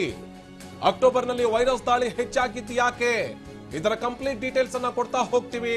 ಮೊದಲು ದೊಡ್ಡ ಮಟ್ಟದ ಮೊದಲನೇ ಅಲೆಯಲ್ಲಿ ಸೋಂಕಿನ ಸಂಖ್ಯೆ ಜಾಸ್ತಿ ಆಗಿತ್ತು. ಸೋಂಕಿನ ಸಂಖ್ಯೆ ಜಾಸ್ತಿ ಆದಂತ ಸಂದರ್ಭದಲ್ಲಿ ತದನಂತರದಲ್ಲಿ ಒಂದು ಹಂತಕ್ಕೆ ನಿಯಂತ್ರಣಕ್ಕೆ ಬಂತು ಅಲ್ಲಿ ಕೊರೋನಾ. ಆದ್ರೆ ಅಕ್ಟೋಬರ್ ಸಂದರ್ಭದಲ್ಲಿ, ಅಕ್ಟೋಬರ್ ತಿಂಗಳಿನಲ್ಲಿ ಎಷ್ಟರ ಮಟ್ಟಿಗೆ ಸೋಂಕಿನ ಸಂಖ್ಯೆ ಜಾಸ್ತಿ ಆಗ್ತಾ ಇದೆ ಅಂತ ಹೇಳಿದ್ರೆ, ಮೊದಲ ಅಲೆಗಿಂತಲೂ ಸೋಂಕಿನ ಸಂಖ್ಯೆ 2ನೇ ಅಲೆಯಲ್ಲಿ ಜಾಸ್ತಿ ಇದೆ. ಸೋಂಕಿನ ಸಂಖ್ಯೆ ಜಾಸ್ತಿ ಆಗ್ತಾ ಇರೋದ್ರಿಂದಲೇ ಯುರೋಪ್ನಲ್ಲಿ ಮತ್ತೆ ಈಗ ಲಾಕ್ಡೌನ್ ಬಗ್ಗೆ ಚಿಂತನೆ ನಡೀತಾ ಇದೆ. ಕೆಲವೊಂದೊಂದು ನೈಟ್ ಕರ್ಫ್ಯೂ ಹೇರೋದ್ರ ಬಗ್ಗೆ, ಸಂಡೇ ಕರ್ಫ್ಯೂ ಹೇರೋದ್ರ ಬಗ್ಗೆ, ಇದೆಲ್ಲದರ ಬಗ್ಗೆ ಕೂಡ ಚಿಂತನೆಗಳಾಗ್ತಾ ಇದೆ. ಯುರೋಪ್ನಲ್ಲಿ ಮೊದಲು ನಿಯಂತ್ರಣಕ್ಕೆ ಬಂದಿತ್ತು ಕೊರೋನಾ, ಎಲ್ಲೊಂದು ಕಡೆ ಕೊರೋನಾವನ್ನ ಸಂಪೂರ್ಣವಾಗಿ ನಿಯಂತ್ರಣ ಮಾಡಿಬಿಟ್ವಿ ಅನ್ನುವಂಥ ಮನೋಭಾವನೆಯಲ್ಲಿದ್ವು ದೇಶಗಳು. ಜರ್ಮನಿ ಆಗಿರ್ಬೋದು, ಫ್ರಾನ್ಸ್ ಆಗಿರ್ಬೋದು, ಇಟಲಿ, ಬ್ರಿಟನ್, ನೆದರ್ಲ್ಯಾಂಡ್, ಸ್ಪೇನ್, ಹಲವು ದೇಶಗಳಲ್ಲಿ ಕೊರೋನಾ ನಿಜಕ್ಕೂ ನಿಯಂತ್ರಣಕ್ಕೆ ಬಂದಿತ್ತು. ಆದರೆ ಇದ್ದಕ್ಕಿದ್ದ ಹಾಗೆ 2ನೇ ಅಲೆ ಒಂದು ಅವಾಂತರವನ್ನು ಸೃಷ್ಟಿ ಮಾಡಿಬಿಟ್ಟಿದೆ. ಆಗಸ್ಟ್ ಸೆಪ್ಟೆಂಬರ್ಗಳಲ್ಲಿ ಕಂಟ್ರೋಲ್ಗೆ ಬಂದಿತ್ತು ಕೊರೋನಾ. ಆ ಸಂದರ್ಭದಲ್ಲಿ ಸ್ವಲ್ಪ ಸಮಾಧಾನ ಕೂಡ ಆಗಿತ್ತು ಅವರಿಗೆ. ನಿತ್ಯ 1,000 ಕೇಸ್ ಮಾತ್ರ ಪತ್ತೆ ಆಗ್ತಾ ಇದ್ವು. 10,000 ಆಗ್ತಿದ್ದಂಥದ್ದು 1,000 ಕೇಸ್ಗಳಿಗೆ ಬಂದಿದ್ವು. ಹೊಸ ಕೇಸ್ಗಳ ಸಂಖ್ಯೆ ಬಹಳಷ್ಟು ಕಡಿಮೆ ಆಗಿತ್ತು. ಹಿಂಗಾಗಿ ಏನು ಅಂತಂದ್ರೆ ನಾವೇನು ನಮ್ಮ ದೇಶದಲ್ಲಿ ನೋಡ್ತಾ ಇದೀವಿ, ಅದೇ ರೀತಿ ವ್ಯಾಪಾರ ವಹಿವಾಟುಗಳು, ವಾಣಿಜ್ಯ ಚಟುವಟಿಕೆ ಇದೆಲ್ಲದಕ್ಕೂ ಕೂಡ ಅಲ್ಲಿ ಚಾಲನೆ ಸಿಕ್ಕಿತ್ತು. ಲಾಕ್ಡೌನ್ ವಾಪಸ್ ಬಂದಿದ್ದಕ್ಕೆ ಜನಜೀವನ ಮೊದಲಿನ ರೀತಿಯಲ್ಲಿ ಬಂದಿತ್ತು. ಪರವಾಗಿಲ್ಲಪ್ಪ, ಇನ್ನೇನಾದ್ರು ಇನ್ನು ವ್ಯಾಪಾರ ವಹಿವಾಟುಗಳು ಶುರುವಾದವು ಅನ್ನುವಂಥದ್ದು ಇನ್ನೊಂದು ಜನಗಳಿಗೆ ಒಂಥರ ಸಮಾಧಾನ ಆಗಿದೆ. ಯಾಕಂದ್ರೆ ಆರ್ಥಿಕತೆ ಎಲ್ಲದೂ ಕೂಡ ಡಿಪೆಂಡ್ ಆಗಿರುವಂಥದ್ದು ಅದರ ಮೇಲೆ, ಎಲ್ಲದೂ ಇದ್ರೆ ತಾನೇ. ಹೀಗಾಗಿ ಅಂದ್ರೆ ಪಾತಾಳಕ್ಕೆ ಇಳಿದಿರುವಂಥ ಸಂದರ್ಭದಲ್ಲಿ ಎಲ್ಲ ಒಂದು ಕಡೆ ಒಂದು ಆಶಾಭಾವನೆ, ಸದ್ಯ ಕೊರೋನಾ ಕಡಿಮೆ ಆಗಿದೆಯಪ್ಪ ಅಂತ. ಆದರೆ ಮತ್ತೆ ನೋಡಿ ಶುರುವಾಯ್ತಲ್ಲ ಈಗ ಅಲೆ, ಪತ್ರಗುಟ್ಟು ಹೋಗಿವೆ ದೇಶಗಳು. ಯಾವ್ಯಾವ ದೇಶಗಳ ಪಟ್ಟಿನ ನಾವು ಹೇಳಿದ್ವಿ, ನಿಜಕ್ಕೂ ಪತ್ರಗುಟ್ಟೋಗಿವೆ. ಜರ್ಮನಿ ಆಗಿರ್ಬೋದು, France, Italy, Britain, Netherland, Spain virus ಹಾವಳಿ ಜಾಸ್ತಿ ಆಗಿದೆ. ಅಕ್ಟೋಬರ್ನಲ್ಲಿ ಏಕಾಏಕಿ ಹೊಸ ಕೊರೋನಾ ಕೇಸ್ಗಳ ಸಂಖ್ಯೆ ಹೆಚ್ಚಳ ಆಗೋಯ್ತು ಈ ತಿಂಗಳಲ್ಲಿ ವಿಪರೀತವಾಗಿ. ಅಂದ್ರೆ ಯುರೋಪ್ ರಾಷ್ಟ್ರಗಳಲ್ಲಿ ಕೊರೋನಾ ಎರಡನೆಯ ಅಲೆಯ ಅಬ್ಬರ ಶುರು ಆಗಿದೆ. ಹಿಂಗಾಗಿನೇ ಕೇಸ್ಗಳ ಸಂಖ್ಯೆ ಕೂಡ ದಿಢೀರನೆ ಜಾಸ್ತಿ ಆಗಿದೆ. ಈಗೇನೋ ವ್ಯಾಕ್ಸಿನ್ ಬರ್ತಾ ಇದೆ ಅನ್ನುವಂಥ ಸಂದರ್ಭದಲ್ಲಿ ಒಂದಷ್ಟು ಏನಂದ್ರೆ ಪರವಾಗಿಲ್ಲಪ್ಪ ನಾವು ಆರೋಗ್ಯ ಸಿಗಬಹುದು ಅನ್ನುವಂಥ ಸಂದರ್ಭದಲ್ಲಿ ಮತ್ತೆ ಈ ರೀತಿ ಸುದ್ದಿಗಳ ಮೇಲೆ ಸುದ್ದಿಗಳು ಬರ್ತಾ ಇದೆ. ಬಹುಶಃ ಹಿಂಗಾದ್ರೆ ನಾಳೆ ಮುಂದಿನ ದಿನಗಳಲ್ಲಿ ಭಾರತಕ್ಕೂ ಕೂಡ ಅದು ಅಪ್ಪಳಿಸಿದರೆ ಎರಡನೇ ಅಲೆ ಬಂದ್ರೆ ಆಶ್ಚರ್ಯ ಇಲ್ಲ. ಇನ್ನು ಜರ್ಮನ್ ದೇಶದಲ್ಲೂ ಕೊರೋನಾ ಅನ್ನುವಂತ ಮಹಾಮಾರಿಯ ಆರ್ಭಟ ಈಗ ಸದ್ಯದ ಮಟ್ಟಿಗೆ ಎಷ್ಟಿದೆ ಅಂತ ನೋಡ್ತಾ ಹೋದ್ರೆ ಖಂಡಿತವಾಗಿಯೂ ಆ ದೇಶದ ಜನ ಎರಡನೇ ಅಲೆಯಲ್ಲಿ ಸಂಕಷ್ಟ ಎದುರಿಸ್ತಾ ಇದ್ದಾರೆ. ಸೆಪ್ಟೆಂಬರ್ ಮಧ್ಯಭಾಗದಲ್ಲಿ ನಿತ್ಯ 1,000 ಕೇಸ್ಗಳು ಪತ್ತೆ ಆಗ್ತಾ ಇತ್ತು. ಆದ್ರೆ ಈಗ 14ರಿಂದ 15,000 ಕೊರೋನಾ ಕೇಸ್ಗಳು ಪತ್ತೆಯಾಗ್ತಾ ಹೋಗ್ತಾ ಇದ್ದಾವೆ ಜರ್ಮನಿನಲ್ಲಿ. ಇದರಿಂದ ಜರ್ಮನ್ನಲ್ಲಿ 10ಕ್ಕಿಂತ ಹೆಚ್ಚು ಮಂದಿ ಒಂದೆಡೆ ಸೇರುವಂತಿಲ್ಲ ಅನ್ನುವಂತ ನಿರ್ಬಂಧವನ್ನ ಹೇರಲಾಗಿದೆ. 10ಕ್ಕಿಂತ ಹೆಚ್ಚು ಜನ ಒಂದೇ ಜಾಗದಲ್ಲಿ ಸೇರೋ ಹಾಗಿಲ್ಲ. ಜರ್ಮನ್ ದೇಶದಲ್ಲೂ ಕೂಡ ಕೊರೋನಾ ಮಹಾಮಾರಿಯ ಆರ್ಭಟ ಎಷ್ಟರ ಮಟ್ಟಿಗಿದೆ ಅಂತ ಹೇಳಿ ನೋಡ್ತಾ ಹೋದ್ರೆ ಜಗತ್ತಿನ ಬೇರೆ ಬೇರೆ ದೇಶಗಳು ಸದ್ಯಕ್ಕೆ ಸಂಕಷ್ಟಕ್ಕೆ ಈಡಾಗಿದ್ದಾವೆ. ಆ ಬಗ್ಗೆ ತನ್ನರ ಜೊತೆಗೆ ಮಾತನಾಡ್ತಾ ಹೋಗೋಣ. ಸ್ವತಃ ಹೇಮೇಗೌಡರು ಕೂಡ ನಮ್ಮ ಜೊತೆಗೆ ಜಾಯಿನ್ ಆಗ್ತಾರೆ ಇಟಲಿಯಿಂದ. ಅದಕ್ಕೂ ಮುಂಚೆ ಚಿಕ್ಕ ಬ್ರೇಕ್. ಎರಡನೇ ಡೆಡ್ಲಿ ದಾಳಿ ವಿಶೇಷ ಕಾರ್ಯಕ್ರಮಕ್ಕೆ ಮತ್ತೊಮ್ಮೆ ತಮ್ಮೆಲ್ಲರಿಗೂ ಸ್ವಾಗತ. ಇಲ್ಲಿ ತನಕ ಸಾಕಷ್ಟು ಚರ್ಚೆ ಮಾಡ್ತಾ ಇದೀವಿ. ಜನರಲ್ಲಿ ಜಾಗೃತಿ ಮೂಡಿಸುವಂತ ಪ್ರಯತ್ನವನ್ನ ಟಿವಿ ಮಾಡ್ತಾ ಇದೆ. ಒಂದ್ ಮಾತು ಮಾತ್ರ ನಿಜ, ನಾವೆಂದೂ ಕೂಡ ಲಾಕ್ ಡೌನ್ ಅನ್ನ ಸಪೋರ್ಟ್ ಮಾಡಲ್ಲ. ಯಾಕಂದ್ರೆ ಒಂದ್ ಸಂಗತಿನ ಹೇಳಲೇಬೇಕು, ಜವಾಬ್ದಾರಿ ವಾಹಿನಿಯಾಗಿ ಈಗಲೇ ಜನಜೀವನ ಅಸ್ತವ್ಯಸ್ತವಾಗಿದೆ. ಆರ್ಥಿಕತೆ ಅನ್ನುವಂಥದ್ದು ಪಾತಾಳಕ್ಕೆ ಕುಸಿದಿದೆ. ಜನ ನಾವು ಸಹಜ ಸ್ಥಿತಿ ಬಂದ್ರೆ ಸಾಕಪ್ಪ ಅಂತ ಕಾಯ್ತಾ ಇದ್ದಾರೆ. ಹೀಗಾಗಿ ನಾವೆಂದೂ ಕೂಡ ಸಪೋರ್ಟ್ ಮಾಡಲ್ಲ. ಆದ್ರೆ ನಾವು ಈ ಪ್ರಿಕಾಷನ್ ತಗೋಬೇಕು, ಮುನ್ನೆಚ್ಚರಿಕೆಯನ್ನು ತಗೋಬೇಕು, ಜವಾಬ್ದಾರಿಯಿಂದ ವರ್ತನೆ ಮಾಡಬೇಕು.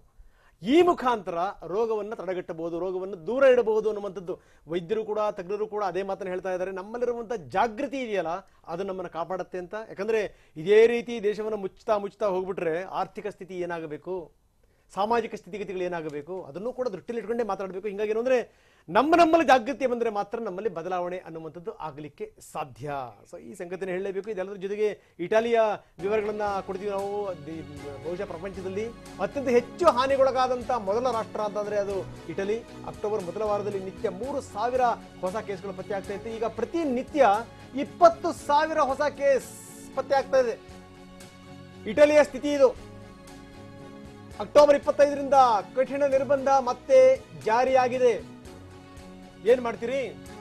ನವೆಂಬರ್ 24ರವರೆಗೆ ಥಿಯೇಟರ್ ಇಲ್ಲ, ಜಿಮ್ ಇಲ್ಲ, ಸ್ವಿಮ್ಮಿಂಗ್ ಪೂಲ್ ಬಂದ್.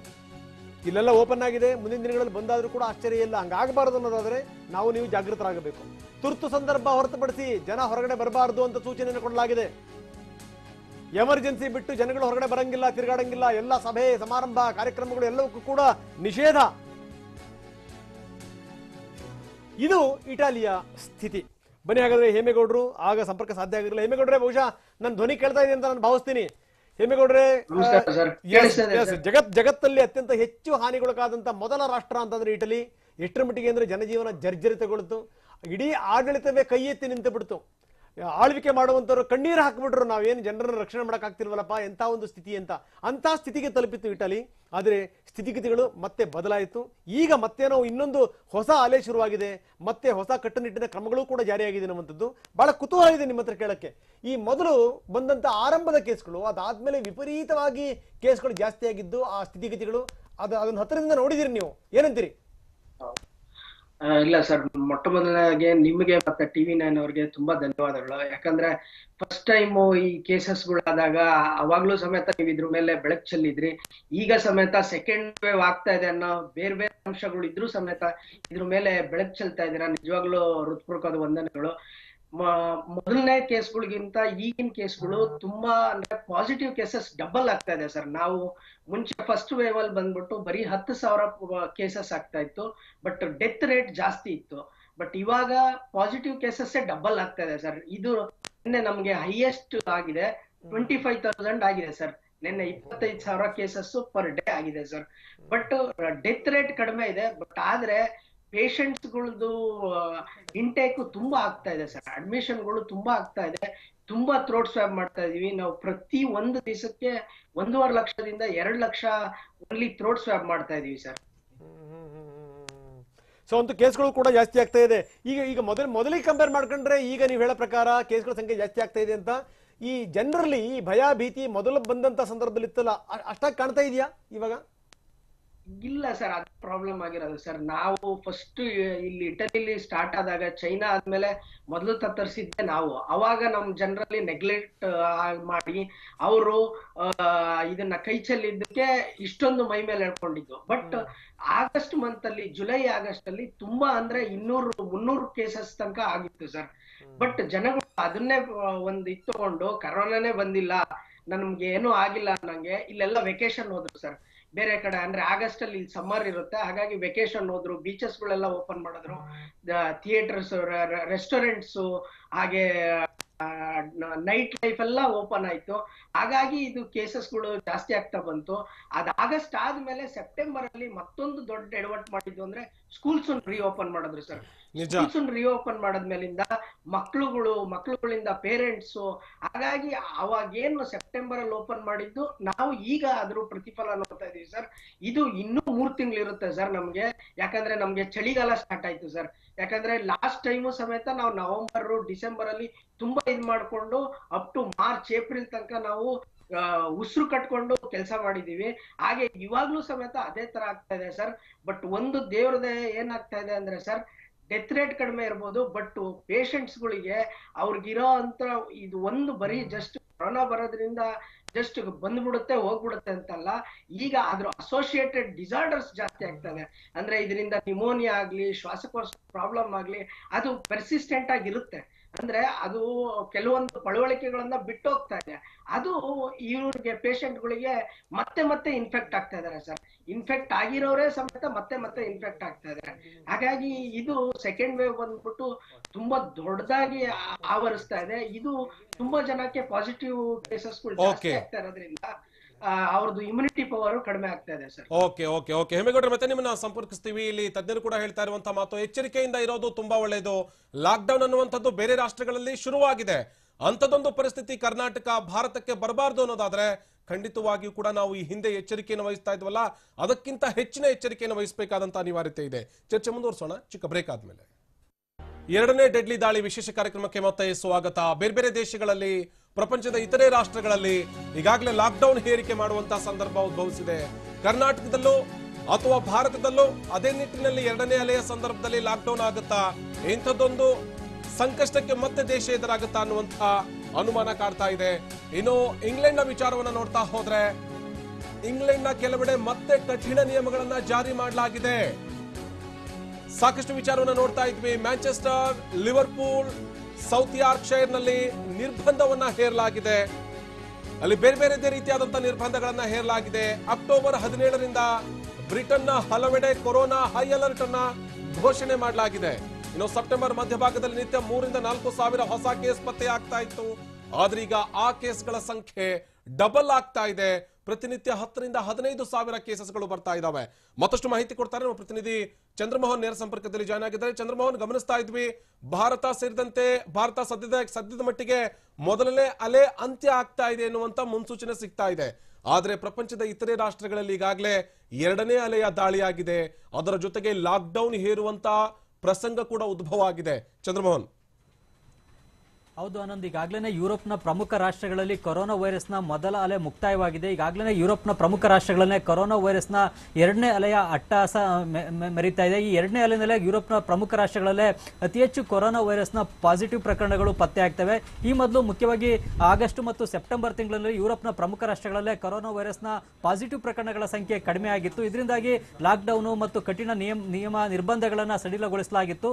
ಆದರೆ ಅದಾದ ಬಳಿಕ ಈಗ ಅಕ್ಟೋಬರ್ ತಿಂಗಳಿನಲ್ಲಿ ಯುರೋಪ್ನ ಪ್ರಮುಖ ರಾಷ್ಟ್ರಗಳಾದಂತಹ German, France, Italy, Britain, Netherland, Spain ಸೇರಿದಂತೆ ಅನೇಕ ದೇಶಗಳಲ್ಲಿ ಈಗ 2ನೇ ಅಲೆಯಲ್ಲಿ ಅತಿ ಹೆಚ್ಚಿನ ಕೊರೋನಾ ಕೇಸ್ಗಳು ಪತ್ತೆ ಆಗ್ತಾ ಇರತಕ್ಕಂಥದ್ದು ಕೂಡ ಯುರೋಪ್ ರಾಷ್ಟ್ರಗಳು ಕಂಗೆಡುವಂತೆ ಮಾಡಿದೆ. ಮುಖ್ಯವಾಗಿ ನಾವು ಒಂದೊಂದೇ ದೇಶಗಳನ್ನು ನೋಡೋದಾದ್ರೆ, ಜರ್ಮನ್ ದೇಶದಲ್ಲಿ ಸೆಪ್ಟೆಂಬರ್ ಮಧ್ಯಭಾಗದಲ್ಲಿ ನಿತ್ಯ 1,000 ಕೊರೋನಾ ವೈರಸ್ನ ಹೊಸ ಕೇಸ್ಗಳು ಪತ್ತೆ ಆಗ್ತಾ ಇದ್ವು. ಆದ್ರೀಗ ಜರ್ಮನ್ ದೇಶದಲ್ಲೇ ನಿತ್ಯ 14 ರಿಂದ 15 ಸಾವಿರ ಹೊಸ ಕೊರೋನಾ ಕೇಸ್ಗಳು ನಿತ್ಯ ಪತ್ತೆ ಆಗ್ತಾ ಇವೆ. ಇದರಿಂದಾಗಿ ಈಗ ಜರ್ಮನ್ ನಲ್ಲಿ 10 ಜನಕ್ಕಿಂತ ಹೆಚ್ಚಿನ ಜನ ಒಂದೇ ಕಡೆ ಸೇರಬಾರದು ಅಂತೇಳಿ ನಿರ್ಬಂಧವನ್ನು ವಿಧಿಸಲಾಗಿದೆ.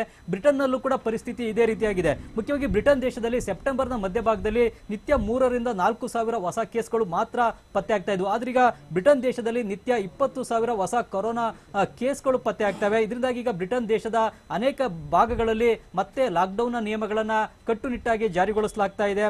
ಜೊತೆಗೆ ಐ ಅಲರ್ಟ್ ಅನ್ನು ಕೂಡ ಘೋಷಣೆಯನ್ನು ಮಾಡಲಾಗಿದೆ. ಗ್ರೇಟರ್ ಮ್ಯಾಂಚೆಸ್ಟರ್, ಲಿವರ್ಪೂಲ್ ಮತ್ತು ಸೌತ್ ಯಾರ್ಕ್ಷೈರ್ನಂತಹ ಪ್ರದೇಶಗಳಲ್ಲಿ ಕಠಿಣ ನಿರ್ಬಂಧಗಳನ್ನು ಮತ್ತೆ ಜಾರಿಗೊಳಿಸಲಾಗಿದೆ.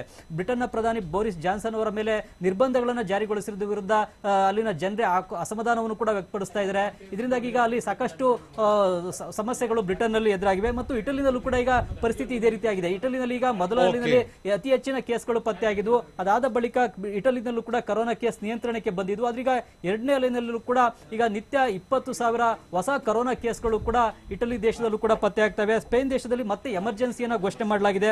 ಸ್ವಿಟ್ಜರ್ಲೆಂಡ್ನಲ್ಲೂ ಕೂಡ ಮಾಸ್ಕ್ ಅನ್ನು ಕಡ್ಡಾಯಗೊಳಿಸಲಾಗಿದೆ ಮತ್ತು ಸಾರ್ವಜನಿಕ ಸ್ಥಳದಲ್ಲಿ 15 ಜನಕ್ಕಿಂತ ಹೆಚ್ಚು ಜನ ಸೇರಬಾರದು ಅನ್ನೋ ಒಂದು ನಿಯಮವನ್ನ ಜಾರಿಗೊಳಿಸಲಾಗಿದೆ. ಫ್ರಾನ್ಸ್ನಲ್ಲೂ ಕೂಡ ರಾತ್ರಿ ಕರ್ಫ್ಯೂವನ್ನ ಜಾರಿಗೊಳಿಸಲಾಗಿದೆ. ಹೀಗೆ ಯುರೋಪ್ನ ಪ್ರಮುಖ ರಾಷ್ಟ್ರಗಳಲ್ಲೇ ಕೊರೋನಾ ವೈರಸ್ನ ಎರಡನೇ ಅಲೆಯಲ್ಲಿ ಹೆಚ್ಚಿನ ಕೇಸ್ಗಳು ಪತ್ತೆ ಆಗ್ತಾ ಇರೋದ್ರಿಂದಾಗಿ ಲಾಕ್ಡೌನ್, ರಾತ್ರಿ ಕರ್ಫ್ಯೂ ಮತ್ತು ಕಠಿಣ ನಿರ್ಬಂಧಗಳನ್ನ ಮತ್ತೆ ಜಾರಿಗೊಳಿಸಲಾಗಿದೆ. ಆನಂದ್, ಥ್ಯಾಂಕ್ ಯು ಚಂದ್ರಮೋಹನ್ ಮಾಹಿತಿಗಾಗಿ. ಇನ್ನು ಲಂಡನ್ ನಗರದಿಂದ ತಜ್ಞ ವೈದ್ಯ ಡಾಕ್ಟರ್ ನೀರಜ್ ಪಾಟೀಲ್ ನಮ್ಮ ಜೊತೆಗೆ ನೇರ ಸಂಪರ್ಕದಲ್ಲಿ ಜಾಯ್ನ್ ಆಗಿದ್ದಾರೆ.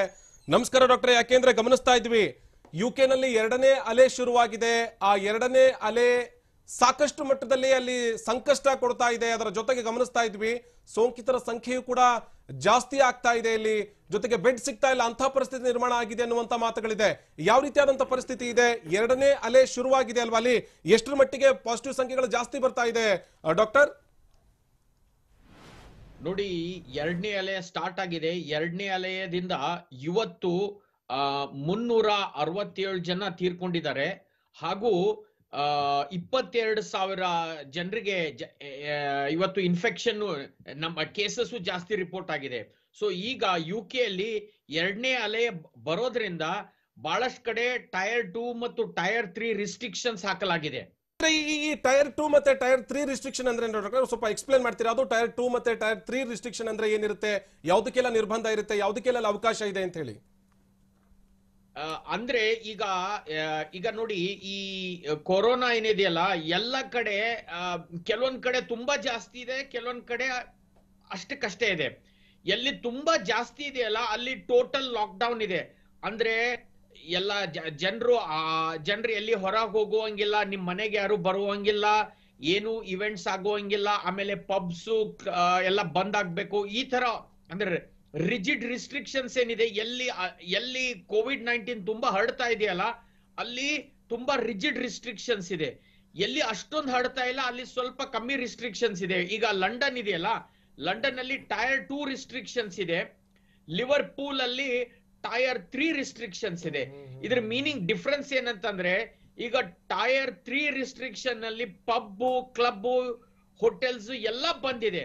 ಬಟ್ ಟೈರ್ 2 ರಿಸ್ಟ್ರಿಕ್ಷನ್ಸ್ ಅಲ್ಲಿ ಕ್ಲಬ್ ಆಮೇಲೆ ಪಬ್ ಎಲ್ಲ 6 ಗಂಟೆವರೆಗೂ ನಡಿಬಹುದು. ಇಲ್ಲಿ ಒಂದು ವಿಚಾರ ಇಲ್ಲಿ ಡಾಕ್ಟ್ರೆ, ಈ ಮೊದಲ ಅಲೆಯಲ್ಲಿದ್ದಂತಹ ಸೋಂಕಿನ ಸಂಖ್ಯೆಗೂ ಎರಡನೇ ಅಲೆಯಲ್ಲಿರುವಂತಹ ಸೋಂಕಿನ ಸಂಖ್ಯೆಗೂ ಪಾಸಿಟಿವ್ ಸಂಖ್ಯೆ ಎಷ್ಟರ ಮಟ್ಟಿಗೆ ಜಾಸ್ತಿ ಇದೆ ಅಂತ ಈ ಮೊದಲ ಅಲೆಗೂ ಜೊತೆಗೆ ಎರಡನೇ ಅಲೆಗೂ ಕೂಡ ಕಂಪೇರ್ ಮಾಡಿದಂತಹ ಸಂದರ್ಭದಲ್ಲಿ? ನೋಡಿ, ಫಸ್ಟ್ ವೇವ್ ಸೆಕೆಂಡ್ ವೇವ್ ಗಿಂತ ಡೇಂಜರಸ್ ಇತ್ತು. ಯಾಕಂತಂದ್ರೆ 2 ಕಾರಣ. ಒಂದು, ಆ ಡಿಸೀಸ್ ಏನಿದೆ ಹೊಸದಾಗಿತ್ತು, ನಮಗೆ ಗೊತ್ತಿರಲಿಲ್ಲ ಡಾಕ್ಟರ್ಸಿಗೆ ಈ ಡಿಸೀಸ್ ಅನ್ನ ಹೇಗ್ ಟ್ರೀಟ್ ಮಾಡ್ಬೇಕಂತ. ಎರಡನೇದು ಏನಂತಾರೆ, ಆವಾಗ ಏನು ಡ್ರಗ್ಸ್ ಇರ್ಲಿಲ್ಲ. ಕೋವಿಡ್-19 ಕಾಯಿಲೆ ಬಂದ್ರೆ ಏನು ಮಾತ್ರೆಗಳಿರ್ಲಿಲ್ಲ, ಅದಕ್ಕೇನು ಟ್ರೀಟ್ಮೆಂಟ್ ಇರ್ಲಿಲ್ಲ. ಬಟ್ ಈಗ ಕೋವಿಡ್-19 ಬಂದ್ರೆ ಡೆಕ್ಸಾಮೆಥಾಸೋನ್ ಇದೆ, ರೆಮ್ಡಿಸಿವಿರ್ ಇದೆ, ಆಮೇಲೆ ಬ್ಲಡ್ ಥಿನ್ನರ್ಸ್ ಇದೆ. ಹೀಗಾಗಿ ಈ ಎರಡನೇ ಅಲೆಯಲ್ಲಿ ಸಾವಿನ ಸಂಖ್ಯೆ ಕಮ್ಮಿ ಇದೆ ಮೊದಲನೇ ಅಲೆಗಿಂತ. ಒಂದ್ ವಿಚಾರ ಗಮನಿಸಬೇಕು ಡಾಕ್ಟರ್, ಆಗ್ಲೇ ಹೇಳ್ತಾರೆ ಡೆಕ್ಸಾಮೆಥಾಸೋನ್ ಅನ್ನುವಂತ ಹೇಳಿದ್ರೆ ಸ್ಟೆರಾಯ್ಡ್ ಅಲ್ವಾ, ಅದು ಯಾವ ರೀತಿಯಾಗಿ ಕೊಡ್ಲಾಗುತ್ತೆ, ಅದು ಹೇಗೆ ಹೆಲ್ಪ್ ಆಗುತ್ತೆ ಅಂತ ಹೇಳಿ ಈ ಕೊರೋನಾ ಸೋಂಕಿತರಿಗೆ ಅದು ಯಾವ ರೀತಿಯಾಗಿ ಅನುಕೂಲ ಮಾಡಿಕೊಡುತ್ತೆ ಅಂತ ಆ ಮೆಡಿಸಿನ್ ಎಕ್ಸಾಕ್ಟ್ ಆಗಿ? ಕೊರೋನಾ ಸೋಂಕಿನ ಸಂಖ್ಯೆ ಜಾಸ್ತಿ ಇದೆ ಇಲ್ಲ ಅಂತಲ್ಲ, ಬಟ್ ನಮಗೆ ಕೊರೋನಾ ಇನ್ನೊಂದೇನಂದ್ರೆ ಕೊರೋನಾ ಇನ್ಫೆಕ್ಷನ್ ಏನಿದೆ, ಇನ್ಫೆಕ್ಷನ್ ನಾನು ಹೇಳ್ತಾ ಇದ್ದೀನಲ್ಲ, ಈಗ ಅಂಡರ್ ದಿ ಏಜ್ ಆಫ್ 50 ವರ್ಷಕ್ಕಿಂತ ಕೆಳಗಿನವರಿಗೆ ಅವರು ಗಟ್ಟಿಮುಟ್ಟಿಯಾಗಿದ್ರೆ ಕೊರೋನಾ ಇನ್ಫೆಕ್ಷನ್ ಏನು ಅಂತದೇನು ಬಹಳ ದೊಡ್ಡ ಕಾಯಿಲೆ ಅಲ್ಲ, ಅನ್ಲೆಸ್ ಅವರಿಗೆ ಹಾರ್ಟ್ ಡಿಸೀಸು ಅಥವಾ ಲಂಗ್ ಡಿಸೀಸು ಡಯಾಬಿಟೀಸು ಏನಾದ್ರೂ ಇದ್ರೆ. ಬಟ್ ಇದು ನೆನ್ಪಿಟ್ಕೊಳ್ಳಿ, ಕೊರೋನಾ ಏನಿದೆಯಲ್ಲ 90% ಜನ ಏನ್ ಸಾಯ್ತಾ ಇದಾರೆ ಕೊರೋನಾದಿಂದ ಅವರೆಲ್ಲ 50 ವರ್ಷಕ್ಕಿಂತ ಜಾಸ್ತಿ, ಮತ್ತು ಅವರಿಗೆಲ್ಲ ಅಂಡರ್ಲೈನ್ ಡಿಸೀಸ್ ಇದೆ, hypertension, diabetes, liver disease, kidney disease ಎಲ್ಲ ಇದೆ. ಸೊ ಹೀಗಾಗಿ ಕೊರೋನಾ ಇನ್ಫೆಕ್ಷನ್ ಇಂಪಾರ್ಟೆಂಟ್ ಅಲ್ಲ, ಕೊರೋನಾ ಡೆತ್ಸ್ ಇಂಪಾರ್ಟೆಂಟು. ಆಮೇಲೆ ಎರಡನೇದು ಇಂಪಾರ್ಟೆಂಟ್ ಏನಂದ್ರೆ ಹಾಸ್ಪಿಟಲ್ ಅಲ್ಲಿ ಈಗ ನೋಡಿ ಹಾಸ್ಪಿಟಲ್ ಅಡ್ಮಿಷನ್ಸ್ ಜಾಸ್ತಿ ಆಗ್ತಾ ಇವೆ, ಬಟ್ ಅಷ್ಟು ಜಾಸ್ತಿ ಆಗ್ತಾ ಇಲ್ಲ ಎಷ್ಟು ಫಸ್ಟ್ ಅಲೆಯಲ್ಲಿ ಜಾಸ್ತಿ ಆಗ್ತಾ ಇತ್ತು. ಡೆತ್ಸು ಜಾಸ್ತಿ ಆಗ್ತಾ ಇದೆ, ಬಟ್ ಅಷ್ಟು ಜಾಸ್ತಿ ಆಗ್ತಾ ಇಲ್ಲ ಎಷ್ಟು ಮೊದಲು ಆಗ್ತಾ ಇತ್ತು. ಡಾಕ್ಟರ್ಸಿಗೂ ಈಗ ಕಾನ್ಫಿಡೆನ್ಸ್ ಬಂದಿದೆ ಇದನ್ನ ಹ್ಯಾಂಗ್ ಟ್ರೀಟ್ ಮಾಡಬೇಕು ಅಂತ. ಆಮೇಲೆ ಹೊಸ ಡ್ರಗ್ಸ್ ಇಲ್ಲ, ಒಳ್ಳೆ ಡ್ರಗ್ಸ್ ಬಂದಿದೆ. ಈಗ ರೆಮ್ಡಿಸಿವಿರ್ ಆಗ್ಲಿ, ಡೆಕ್ಸಾಮಿಥಾಸೋನ್ ಇದೆಯಲ್ಲ, ಡೆಕ್ಸಾಮಿಥಾಸೋನ್ ಒಂದು ಬಹಳ ಇಂಪಾರ್ಟೆಂಟ್ ಡ್ರಗ್ ಇದೆ. ಯಾಕಂತಂದ್ರೆ ಕರೆಕ್ಟ್ ಟೈಮಿಗೆ ಡೆಕ್ಸಾಮಿಥಾಸೋನ್ ಕೊಟ್ರೆ ಪೇಷಂಟ್ ಉಳಿಯೋ ಚಾನ್ಸಸ್ ಬಹಳ ಜಾಸ್ತಿ. ಧನ್ಯವಾದ Neeraj Patil, thank you very much. ನಮ್ಮ ಜೊತೆಗೆ ಮಾತಾಡಿದಕ್ಕೆ doctor Chandrashekhar ji, what's your last word? Main ಏನು ಫೋಕಸ್ ಮಾಡ್ಕೋಬೇಕಂತ ಹೇಳಿದ್ರೆ, ಒಂದು ಕಾಯಿಲೆ ಬಂದ ಕೂಡಲೇ as I was telling, identify first. ಅದನ್ನು ಸೈಟೋಕೈನ್ ಸ್ಟಾರ್ಮ್ ಅಥವಾ ಆ ಥರದ ಪರಿಸ್ಥಿತಿ ಬರೋಕ್ಕೆ ಮುಂಚೆನೇ ಕ್ಲೀನಾಗಿ ಅದಕ್ಕೆ ಆ್ಯಂಟಿವೈರಲ್ ಅಥವಾ dexamethasone or one of this drug should be identified. ಭಯ ಏನಿದೆ ದಟ್ ಕೊರೋನಾ ಬಂದ್ಬಿಡ್ತು ಏನೋ ಆಗುತ್ತೆ ಅನ್ನೋದನ್ನು ಫಸ್ಟ್ ಮನಸ್ಸಿಂದ ತೆಕ್ಕೊಂಡು, ಕೊರೋನಾ ವೈರಸ್ ಇನ್ಫೆಕ್ಷನು, ಸೋಂಕು ರೋಗ, ಅದರಿಂದ ಏನಂದರೆ ನೀವು ಬೇರೆಯವ್ರಿಗೆ ಅದನ್ನು ಹರಡ್ದಂಗೆ ನೋಡಿಕೊಂಡು ತಮ್ಮನ್ನು ನೀವು ನೋಡ್ಕೊಳ್ಳಿಕ್ಕೆ ಕರೆಕ್ಟಾಗಿ ವೈದ್ಯರ ಹತ್ರ ಅಪ್ರೋಚ್ ಮಾಡಿ ಅದನ್ನು ಕರೆಕ್ಟ್ ಐಡೆಂಟಿಫೈ ಮಾಡಿಸ್ಕೊಂಡು ಟ್ರೀಟ್ಮೆಂಟ್ನ ಆ್ಯಸ್ ಅರ್ಲಿ ಆ್ಯಸ್ ಪಾಸಿಬಲ್ ಮಾಡಿಕೊಂಡ್ರೆ ಯಾವುದೇ ವಯಸ್ಸಾದರೂ ಕೂಡ ಸೇವ್ ಆಗತಕ್ಕಂಥ ಚಾನ್ಸಸ್ ಇರುತ್ತೆ. ದ ಮೈನ್ ಮೆಸೇಜ್ ಏನಂತ ಹೇಳಿದ್ರೆ, ಈಗ ರೆಸ್ಪಾನ್ಸಿಬಿಲಿಟಿನ as a citizen, doctors as a doctor we take it. In addition it's not just the doctor who can do. ಅಂದ್ರೆ ಹೇಗೆ ಹೇಳ್ತೀನಿ ಅಂದ್ರೆ ಬರೀ ಪಾಠ ಹೇಳೋ ಟೀಚರ್ ಅಷ್ಟೇ ರೆಸ್ಪಾನ್ಸಿಬಲ್ ಅಲ್ಲ, ಓದೋ ಹುಡುಗರು ಇಂಪಾರ್ಟೆಂಟ್ ಇರುತ್ತೆ. ಹೌದು, ಅದರಿಂದ ಏನಾಗುತ್ತೆ ಅಂದ್ರೆ ಹೇಳಿದ್ರೆ, ಸೊ ನಾವು ರೆಸ್ಪಾನ್ಸಿಬಿಲಿಟಿ ತಗೊಳ್ಬೇಕು. ಅದರಲ್ಲಿ ಇಂಪಾರ್ಟೆಂಟ್ ಏನಂತ ಹೇಳಿದ್ರೆ, ನಾನು ಹೇಳ್ದಂಗೆ ಆ ಕಾಯಿಲೆ ಬಂತು ಅಂದ ಕೂಡಲೇ ಪ್ಯಾನಿಕ್ ಆಗೋ ಬದಲು ಕಾಯಿಲೆ ಬಂದಿದೆಯಾ ಬಂದಿಲ್ವಾ ಅನ್ನೋದನ್ನ ಕನ್ಫರ್ಮ್ ಮಾಡಿಕೊಂಡು, ಕಾಯಿಲೆ ಬಂದಿದೆ ಅಂತ ಕೂಡಲೇ ಸೆಲ್ಫ್ ಐಸೋಲೇಟ್ ಮಾಡಿಕೊಂಡು, ತುಂಬಾ ಜಾಸ್ತಿ ಅನ್ನೋದಾದ್ರೆ ಡಾಕ್ಟರ್ ಹತ್ರ ಟ್ರೀಟ್ಮೆಂಟ್ನ ಇಮಿಡಿಯೇಟ್ ಆಗಿ ತಗೊಂಡ್ರೆ ಏನ್ ಸೆಕೆಂಡ್ ಸ್ಟಾರ್ಮ್ ಬರುತ್ತೋ ಅದನ್ನು ಕೂಡ ಬೋಲ್ಡ್ ಆಗಿ ಫೇಸ್ ಮಾಡಿ we can come out of that crisis. Because two things ಏನಂತ ಹೇಳಿದ್ರೆ, ವಾರ್ ನಡಿಬೇಕಾದ್ರೆ ಎರಡು ಇಂಪಾರ್ಟೆಂಟ್ ಇರುತ್ತೆ. ಒಂದು, ವಾರಲ್ಲಿ ಸಂಪೂರ್ಣವಾಗಿ ಗೆಲ್ಲೋದಾದ್ರೂ ಕೂಡ ಗೆದ್ರೂ ಕೂಡ I don't want to lose more soldiers. There are two critical things in any war. This is when we say it's a war footing, we are worried about two things. ಒಂದು, I want to stop the spread. ಎರಡು, I want to not to lose more number of people. Correct. Yes, sir. So both are achievable if the soldiers are alert. Because soldier also has to be alert. It's not the captain has to be alert all the time. Correct. Thank you very much, Dr. Ji. ಬಹಳಷ್ಟು ಸಂಗತಿಗಳನ್ನು ನಮ್ಮ ಜೊತೆ ಹಂಚಿಕೊಂಡ್ರಿ. Thank you very much. ಇನ್ನಷ್ಟು ನಾವು ಚರ್ಚೆಯನ್ನು ಮುಂದುವರಿಸ್ತೀವಿ. ಅದಕ್ಕಿಂತ ಮೊದಲು ಮತ್ತೊಮ್ಮೆ ಶಾರ್ಟ್ ಬ್ರೇಕ್. ಎರಡನೇ ಡೆಡ್ಲಿ ದಾಳಿ ವಿಶೇಷ ಕಾರ್ಯಕ್ರಮಕ್ಕೆ ಮತ್ತೆ ಸ್ವಾಗತ. ಪ್ರಪಂಚದ ಬೇರೆ ದೇಶಗಳ ವಿಚಾರವನ್ನ ನೋಡ್ತಾ ಇದ್ವಿ. ಇತ್ತ ಭಾರತದ ವಿಚಾರವನ್ನ ನೋಡಿದ್ರೆ, ದೆಹಲಿಯಲ್ಲಿ ಶುರುವಾಗಿದೆಯಾ ಕೊರೋನಾ ವೈರಸ್ನ 3ನೇ ಅಲೆ ಗಮನಿಸ್ತಾ ಇದ್ವಿ. ಬೇರೆ ದೇಶಗಳಲ್ಲಿ 2ನೇ ಅಲೆಯ ಹೊಡೆತ ಎಷ್ಟರ ಮಟ್ಟಿಗಿದೆ ಅನ್ನೋದನ್ನ ಗಮನಿಸ್ತಾ ಇದ್ವಿ. ಆದ್ರೆ ರಾಷ್ಟ್ರ ರಾಜಧಾನಿಯಲ್ಲಿ 3ನೇ ಅಲೆಯ ಹೊಡೆತ ಎಷ್ಟರ ಮಟ್ಟಿಗಿದೆ ಅಂತ ಹೇಳಿದ್ರೆ, ಒಂದೇ ದಿನ 5,000ಕ್ಕೂ ಹೆಚ್ಚು ಪ್ರಕರಣಗಳು ಪತ್ತೆಯಾಗ್ತಾ ಇದ್ದಾವೆ. ದೆಹಲಿಯಲ್ಲಿ ಸದ್ಯ ಕೊರೋನಾ ಅಟ್ಟಹಾಸ ಮೆರಿತಾ ಇದೆ. ಮೊದಲ ಬಾರಿ 5,000 ಗಡಿ ದಾಟಿದಂತ ಸೋಂಕಿತರ ಸಂಖ್ಯೆ ಇತ್ತೀಚೆಗೆ ಅಥವಾ ನಿನ್ನೆಯ ಒಂದಷ್ಟು ಸೋಂಕಿತರ ಸಂಖ್ಯೆಯನ್ನು ನೋಡ್ತಾ ಹೋದ್ರೆ 5,000ಕ್ಕೂ ಹೆಚ್ಚಿನ ಸೋಂಕಿತರು ಪತ್ತೆಯಾಗಿದ್ದಾರೆ. ಡಾಕ್ಟರ್ ಶ್ರೀಲತಾ ಅವರೇ, ಕೊನೆಯದಾಗಿ ಈ 2ನೇ ಅಲೆ ಅನ್ನುವಂತ ಮುನ್ಸೂಚನೆ ಸಿಗ್ತಾ ಇದೆ. ಜನ ಎಷ್ಟರ ಮಟ್ಟಿಗೆ ಎಚ್ಚರಿಕೆಯಿಂದ ಇರಬೇಕು, ಜೊತೆಗೆ ವೈದ್ಯರು ಯಾವ ರೀತಿಯಾಗಿ ಟ್ರೀಟ್ಮೆಂಟ್ ಅನ್ನ ಕೊಡಬೇಕು ಅಂತ ಜನರಿಗೆ? ಯಾಕೆಂದ್ರೆ ಮೊದಲನೇ ಅಲೆ ಬಂದಂತ ಸಂದರ್ಭದಲ್ಲಿ ವೈದ್ಯರಿಗೂ ಕೂಡ ಕನ್ಫ್ಯೂಷನ್ ಇತ್ತು, ಏನ್ ಕೊಡಬೇಕು ಟ್ರೀಟ್ಮೆಂಟ್ ಅನ್ನುವಂಥದ್ದು.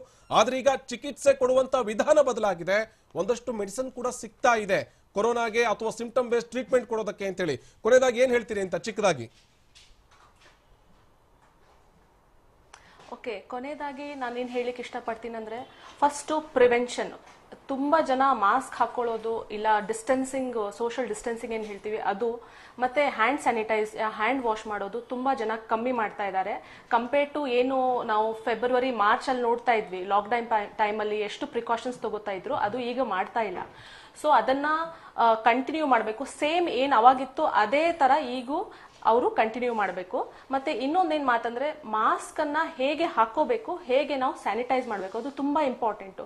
ತುಂಬಾ ಜನ ಮಾಸ್ಕ್ ಅನ್ನ ಪದೇ ಮುಟ್ತಾ ಇರ್ತಾರೆ, ಅದರಿಂದ ಇನ್ಫೆಕ್ಷನ್ ಜಾಸ್ತಿ ಹರಡುತ್ತೆ. ಸೊ ನೀವೇನ್ ಮಾಡ್ಬೇಕು, ಎನಿ ಟೈಮ್ ನೀವು ಒಂದ್ಸಲ ಮಾಸ್ಕ್ ಹಾಕೊಂಡ್ರೆ ಅದನ್ನ ಮುಟ್ಲಿಕ್ಕೆ ಹೋಗ್ಬಾರ್ದು. ಇನ್ ಕೇಸ್ ನಿಮ್ಗೆ ಅಡ್ಜಸ್ಟೇ ಮಾಡ್ಬೇಕು ಅಂದ್ರೆ ಸ್ಯಾನಿಟೈಸ್ ಮಾಡ್ಕೊಂಡು ಮಾಸ್ಕ್ ಅನ್ನ ಮುಟ್ಬೇಕು, ಮತ್ತೆ ಮಾಸ್ಕ್ ಅನ್ನ ಮುಟ್ಟಿದಾದ್ಮೇಲೂ ಕೈ ಸ್ಯಾನಿಟೈಸ್ ಮಾಡ್ಕೋಬೇಕು. ಸೊ ಅವಾಗ ಇನ್ಫೆಕ್ಷನ್ ಸ್ಪ್ರೆಡ್ ಚಾನ್ಸಸ್ ಕಮ್ಮಿ ಆಗುತ್ತೆ. ಓಕೆ, ಮತ್ತೆ ಇನ್ನೊಂದೇನಂದ್ರೆ ಇದು ಏನು ವೇವ್ಸ್ ನಾವೇನೀಗ ಹೇಳ್ತಾ ಇದೀವಿ, ವೇವ್ ಫಾರ್ಮ್ ಜಾಸ್ತಿ ಆಗ್ತಾ ಇದೆ ಮುಂಚೆಯಿಂದ. ಸೊ ಇವು ಸ್ಟ್ರೇನ್ಸ್ ಏನಿದೆ ಚೇಂಜ್ ಆಗಿರೋದ್ರಿಂದ ನಾವು ಅದನ್ನ ಏನು ಚೇಂಜ್ ಮಾಡ್ಲಿಕ್ಕಾಗಲ್ಲ. ಇದು strain every day by day ಅದು ಸ್ಟ್ರೇನ್ ಸ್ಟ್ರಾಂಗ್ ಆಕೋತ್ ಹೋಗುತ್ತೆ. ಸೊ ನಮ್ ಬಾಡಿ ಅದನ್ನ ಫೈಟ್ ಮಾಡ್ಬೇಕು. So good sleep, good diet ಇದನ್ನು ತುಂಬಾ ಇಂಪಾರ್ಟೆಂಟ್ ಇದೆ. ಡಿಸ್ಟ್ರೆಸ್ ಯುವರ್ ಸೆಲ್ಫ್ ಅದನ್ನು ಇದೆ.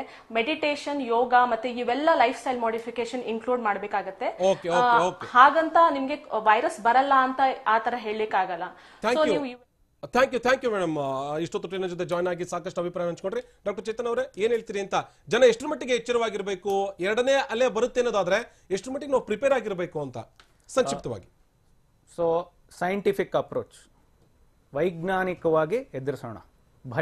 ಭಯದಿಂದ ಅಲ್ಲ, ಆತಂಕದಿಂದ ಅಲ್ಲ, ಅಸ್ಪೃಶ್ಯತೆಯಿಂದ ಅಲ್ಲ, ಯಾರನ್ನೋ ಅವ್ರು ಪಾಸಿಟಿವ್ ಇದು ಮಾಡೋದ್ರಿಂದ ಅಲ್ಲ. ಸೊ ಸೈಂಟಿಫಿಕ್ ಅಪ್ರೋಚ್ ಮೂಲಕ ನಾವು ಇದನ್ನ ಹೋರಾಡ್ಬೋದು. ಮತ್ತೆ ಎಲ್ಲ ಅವಾಗಲೇ ಸರ್ ಹೇಳ್ತಿದ್ರು ಡೆಕ್ಸಾಮೆಥಾಸೋನ್ ರೆಮಿಡಿಸಿವಿರ್ ತುಂಬಾ ಕಡೆ ಹಾಸ್ಪಿಟಲ್ ಮೈಲ್ಡ್ ಕೇಸಸ್ಗೂ ಕೊಟ್ಟು ಇದಾಗಿದೆ. ಸೊ ಮೈಲ್ಡ್ ಕೇಸಸ್ ಏಸಿಂಪ್ಟಮೆಟಿಕ್ ಕೇಸಸ್ಗೆ ಡೆಕ್ಸಾಮೆಥಾಸೋನ್ ರೆಮಿಡಿಸಿವಿರ್ ಅಲ್ಲ, ಏನಿದ್ರು ಮಾಡರೇಟ್ ಸಿವಿಯರ್ ಕೇಸಸ್ ಕೊಡಬೇಕು. ಅದು ಒಂದು. ಸ್ಟೀರಾಯ್ಡ್ಸ್ ತುಂಬಾ ಏನಾದ್ರೂ ಮೈಲ್ಡ್ ಕೇಸಸ್ ಕೊಟ್ರೆ it's A double edge sword, ಅದು ಒಂದು ಸಂದೇಶ. ಮೂರನೇದು, ಈಗ ರೂರಲ್ ಕಡೆ ಹರಡ್ತಾ ಇದೆ ಕೇಸಸ್ ಎಲ್ಲ. ಸೊ ನಾವು ರೂರಲ್ ಸೇವೆಗಳನ್ನ ಬಲಿಷ್ಠ ಮಾಡ್ಕೋಬೇಕು. ಆಕ್ಸಿಜನ್ ಪ್ಲಾಂಟ್ ಆಗ್ಲಿ, ಬೆಡ್ಸ್ ಆಗ್ಲಿ, ಕೋವಿಡ್ ಟ್ರೈನಿಂಗ್ ಅಂದ್ರೆ ಎಲ್ಲ ಡಾಕ್ಟರ್ಸ್ ಯಾರು ವರ್ಕ್ ಮಾಡ್ತಾರೆ ಅವ್ರಿಗೆ ಕೋವಿಡ್ ಟ್ರೀಟ್ ಮಾಡೋಷ್ಟು ಕಾನ್ಫಿಡೆನ್ಸ್ ಬೆಳೆಸ್ಕೊಳ್ಳೋ ಅಂತ ಟ್ರೈನಿಂಗ್ ಕೊಡ್ಬೇಕು. ನಿಜ. ಥ್ಯಾಂಕ್ ಯು ಡಾಕ್ಟರ್ ಚೇತನ್ ಅವರೇ, ಟಿವಿ ಜೊತೆ ಮಾತನಾಡಿದ್ದಕ್ಕೆ. ಸಾಕಷ್ಟು ಜನ ತಜ್ಞರು ಅಭಿಪ್ರಾಯ ಪಡ್ತಾ ಇರೋದು ಕೂಡ ಅದನ್ನೇ, ತೀರಾ ಎಚ್ಚರಿಕೆಯಿಂದ ಇರಬೇಕಾದಂತಹ ದಿನಗಳು ಮುಂದೆ ಬರ್ತಾ ಇದ್ದಾವೆ ಎನ್ನುವಂತ ಮಾತು. ಇನ್ನು ರಾಜ್ಯದಲ್ಲಿ ಮತ್ತೆ ಲಾಕ್ ಡೌನ್ ಆಗೋದನ್ನ TV9 ಬಯಸೋದಿಲ್ಲ. ಲಾಕ್ ಡೌನ್ ಬದಲಿಗೆ ಮುನ್ನೆಚ್ಚರಿಕಾ ಕ್ರಮಗಳನ್ನ ಮತ್ತಷ್ಟು ಕಟ್ಟುನಿಟ್ಟಾಗಿ ಪಾಲಿಸಿದ್ರೆ ಮತ್ತೆ ಲಾಕ್ ಡೌನ್ ಅನ್ನುವಂತಹ ಪ್ರಮೇಯ ಉದ್ಭವಿಸೋದಿಲ್ಲ. ಮುನ್ನೆಚ್ಚರಿಕಾ ಕ್ರಮಗಳ ಮೂಲಕವೇ ಕೊರೋನಾವನ್ನ ಸೋಲಿಸಬೇಕಿದೆ. ಕೊರೋನಾವನ್ನ ನಾವು ಸೋಲಿಸಬೇಕು ಅಂತ ಹೇಳಿದ್ರೆ ಮೊದಲಿಗಿಂತಲೂ ಕೂಡ ಎಚ್ಚರಿಕೆಯಿಂದ ಇರಬೇಕು. ಮೊದಲು ಎಷ್ಟರ ಮಟ್ಟಿಗೆ ನಾವು ಎಚ್ಚರಿಕೆಯಿಂದ ಇರ್ತಾ ಇದ್ವೋ ಅದಕ್ಕಿಂತ 2 ಪಟ್ಟು ಹೆಚ್ಚಿನ ಎಚ್ಚರಿಕೆಯನ್ನ ಸದ್ಯಕ್ಕೆ ವಹಿಸಬೇಕಾದಂತಹ ಅನಿವಾರ್ಯತೆ ಇದೆ. ಲಾಕ್ ಡೌನ್ ನಿಂದಾಗಿ ಜನರ ಆರ್ಥಿಕ ಪರಿಸ್ಥಿತಿ ತೀರಾ ಹದಗೆಟ್ಟಿದೆ. ಇಂತಹ ಸಂದರ್ಭದಲ್ಲಿ ಮತ್ತೆ ಲಾಕ್ ಡೌನ್ ಅನ್ನುವಂಥದ್ದು ಕರ್ನಾಟಕದ ಮಟ್ಟಿಗೆ, ಭಾರತದ ಮಟ್ಟಿಗೆ ಸಾಧ್ಯವಾಗದ ಪ್ರಶ್ನೆ ಇದು. ಈ ಕಾರಣಕ್ಕಾಗಿ ಕೊರೋನಾವನ್ನ ನಾವು ಮುನ್ನೆಚ್ಚರಿಕಾ ಕ್ರಮದಿಂದಲೇ ಸೋಲಿಸಬೇಕಾದಂತಹ ಅನಿವಾರ್ಯತೆ ಇದೆ.